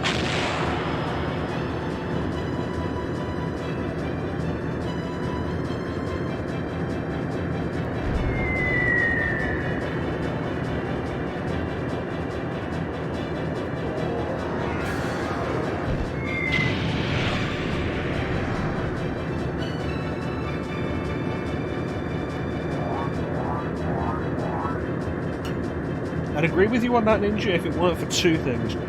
One, USB receiver cables are usually feel really shoddily connected when you plug them in, which, you know, isn't great. And two, with the more recent consoles, the USB cables are like this. Not really that long at all. They can't reach to my consoles, which is dumb.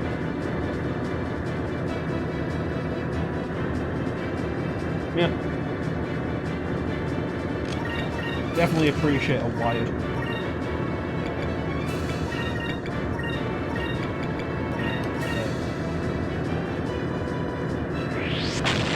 Yeah, it's like you get the PS3 controller and you plug the USB cable into it and it always feels like really shoddily connected.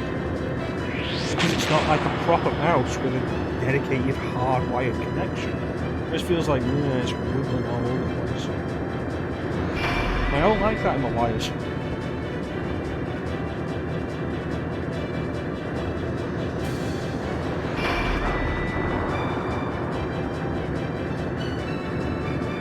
Yeah.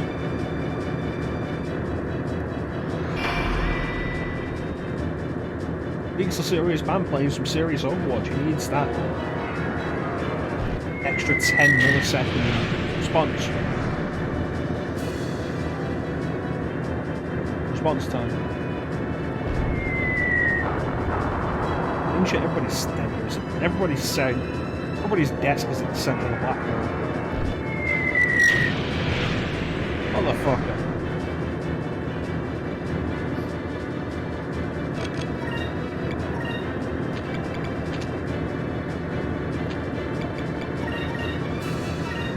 we can get this heal off in time.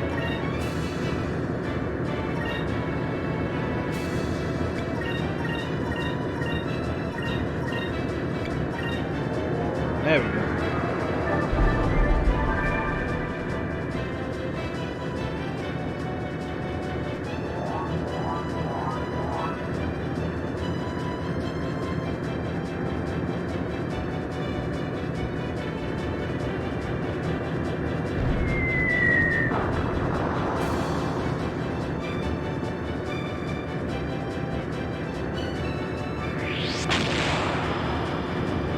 Sounds like the place all good vacuum cleaners fit.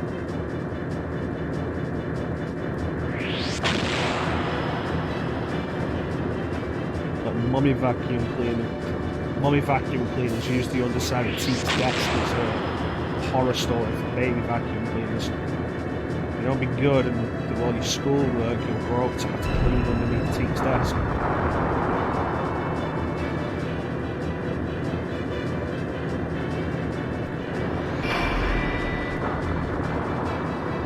The damage output here is crazy.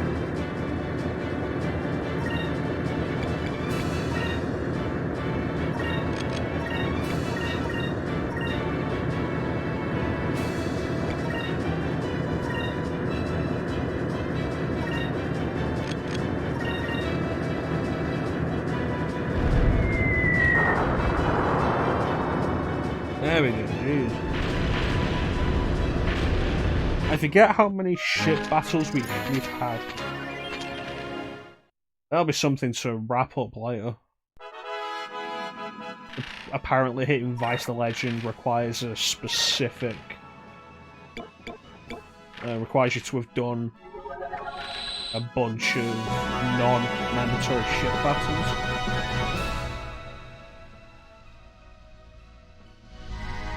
Oh wait, no, get back here, come here. I saw you, come here.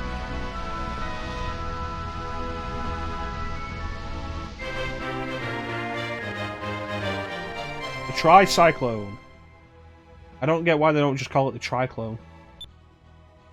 A dangerous triplet of cyclones. Sailors have dreaded the legendary Tricyclone for centuries. It's said that if you encounter it, all you can do is pray. However, it is also said that in the center lies the treasures of 1,000 air pirates. Well, bye. I'm not even moving, that thing's going on its own, look at it.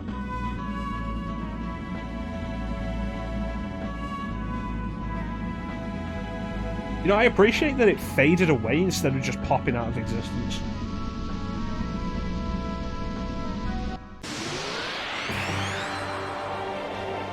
Yeah, I think it's 12 non-story ship battles you have to do as part of the Vice the Legend requirement.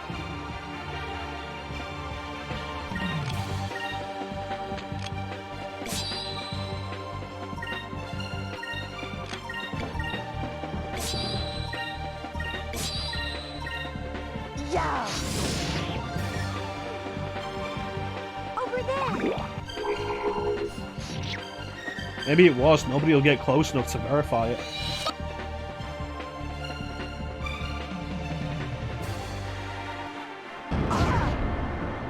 You dick.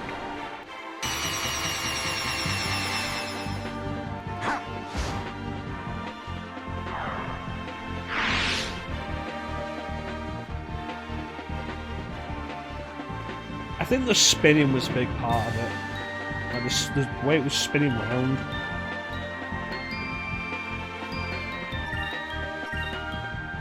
The really surprising thing though is just how fast it was moving. It was hard to catch up with the damn thing.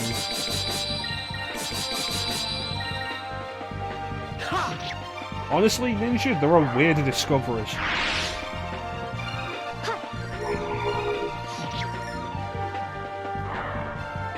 And since Vice the Legend requires us to find all the discoveries, there will be a day when we have seen everything. And there's weirder stuff than the Tricyclone. Still really think we shouldn't call that a Tricyclone.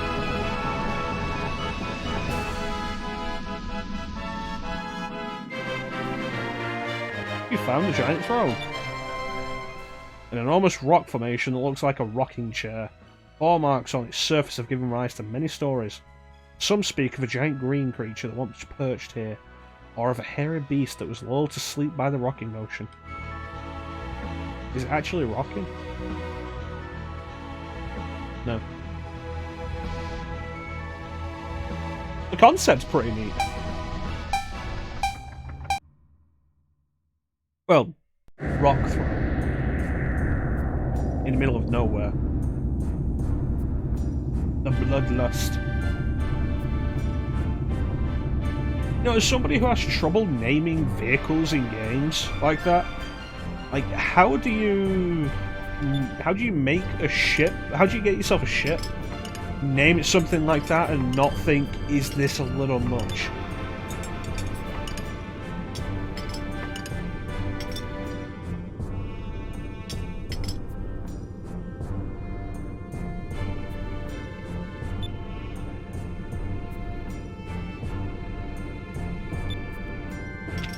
Gordo.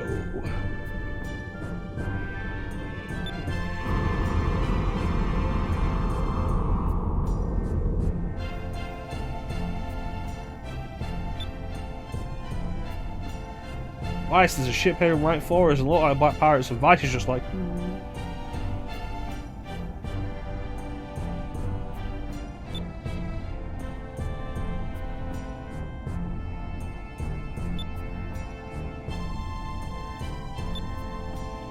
oh, he's a weird black pirate?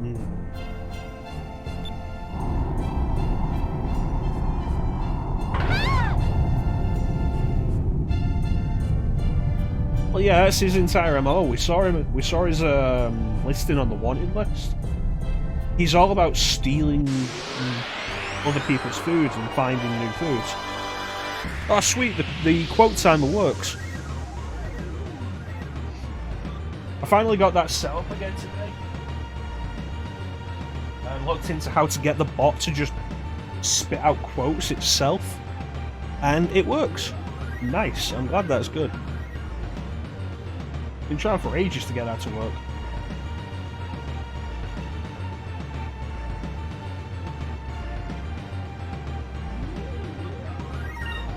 Anyway, are they red or purple?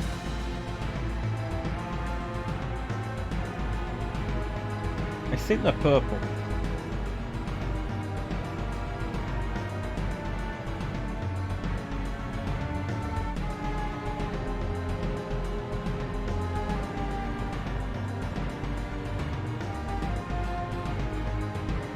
I feel like that quote there is like one of the best little personality moments I've ever had. I feel like a lot of the time the streams are kind of lacking in personality.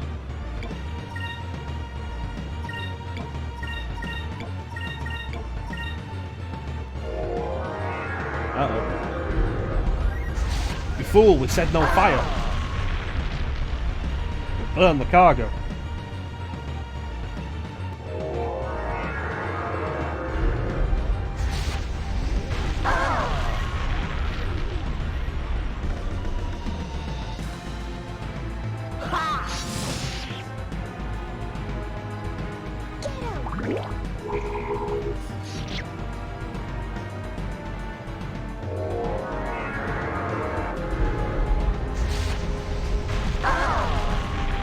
Yeah, I'm glad the quote system's working and it's actually spitting out random quotes rather than just focusing on one.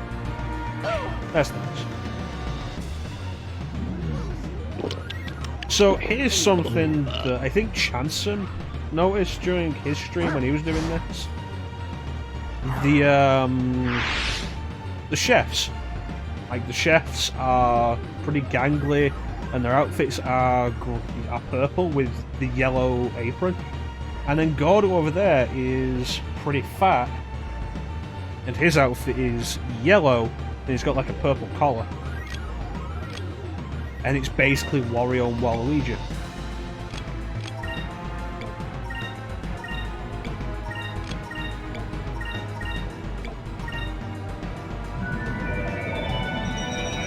Honestly, I feel like his entire crew is probably just chefs.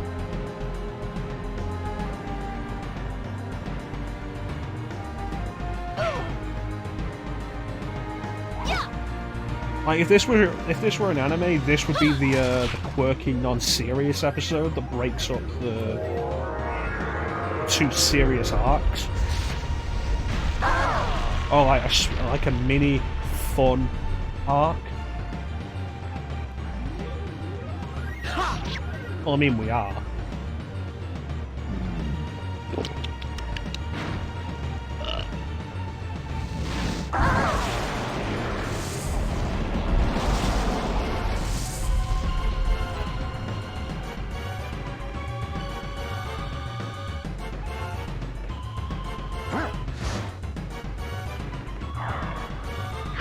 You know, I don't know, Teak. I do not know.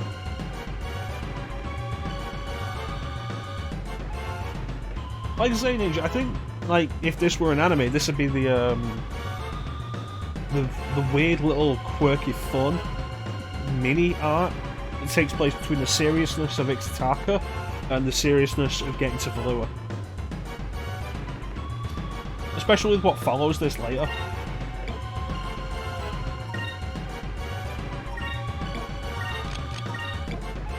Let me see, Sacrum.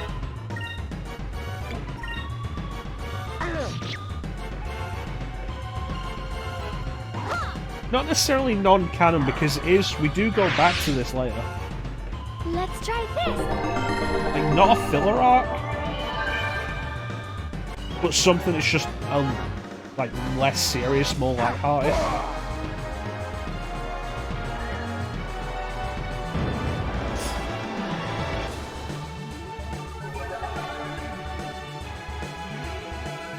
Alright, let's take him down.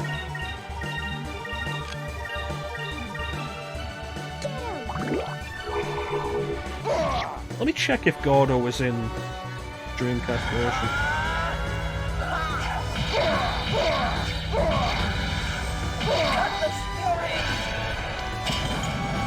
I'm done for!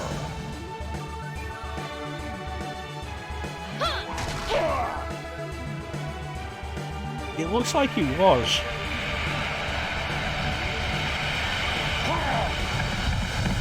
Take that!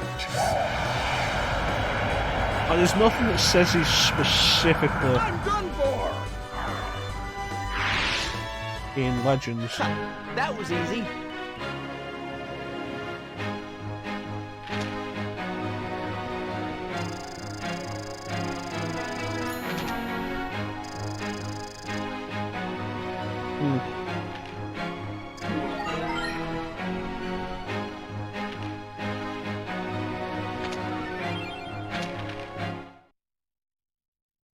Yeah, I very much doubt it was intentional. That Gordo looks like he could be Wario and the chefs look like they could be Waluigi.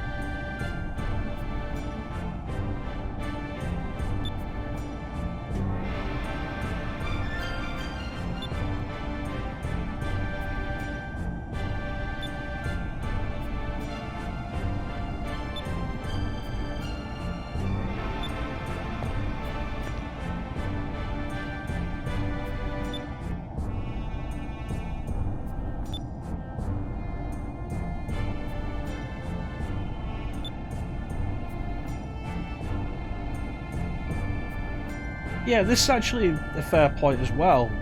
The interaction with Gordo was the first mention we get of Drachma's son, and the reason for him chasing Drachma.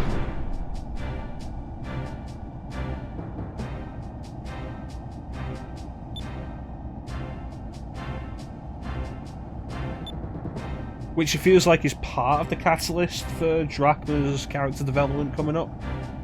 Hey, Clem. We just ended. You came back just as we were ending.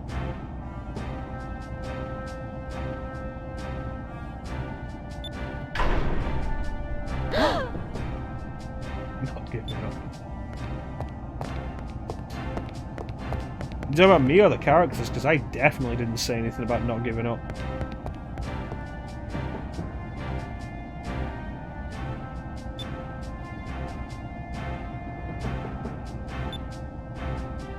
Oh, the fat guy. Well, we beat the crap out of him, and he gave up.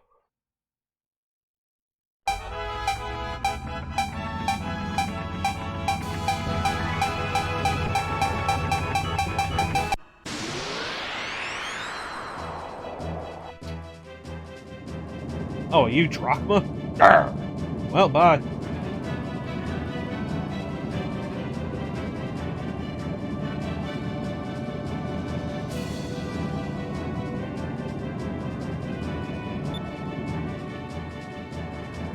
Now, we're not ending yet, Clint. We've still got a bunch more we can do today.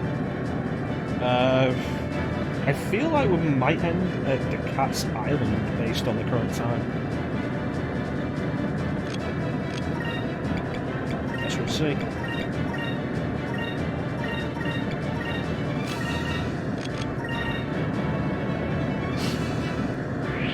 Welcome back, Oakland.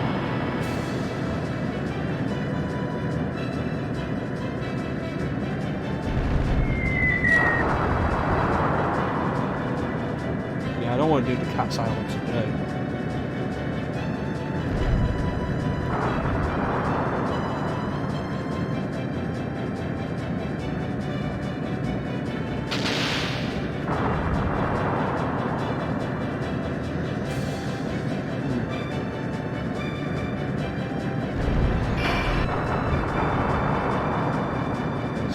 More damage would be really good.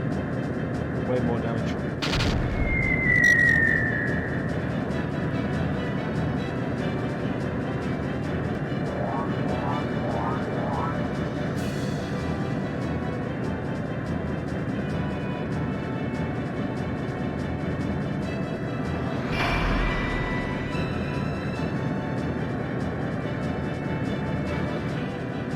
Fire the main cannon.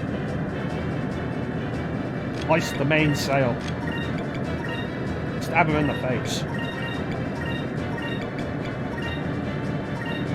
Call his mother various rude words.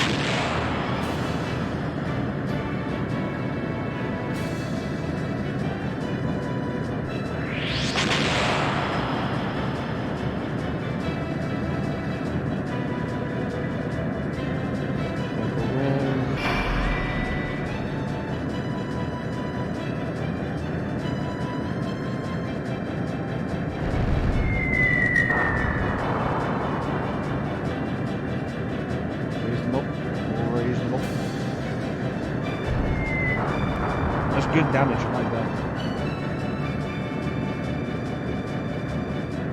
How you doing, Cliff?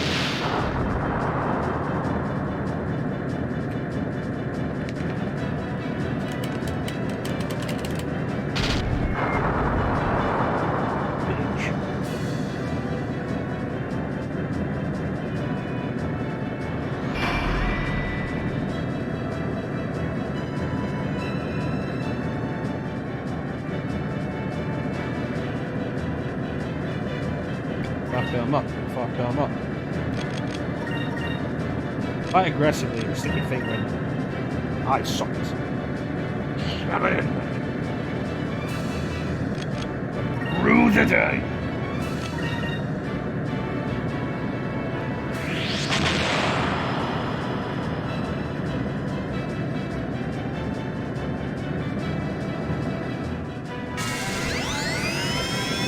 Harpoon cannon, fire!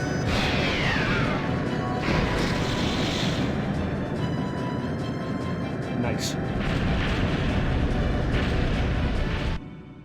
Another successful campaign. Alright, let's get out of here. Alright, further north. There it is. East of Ireland. Anything on this one? Yeah. Nope.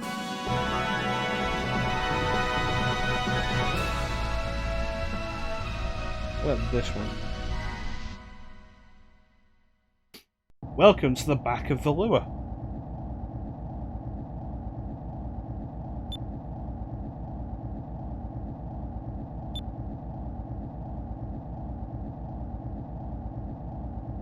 Ika, could you stop staring like that?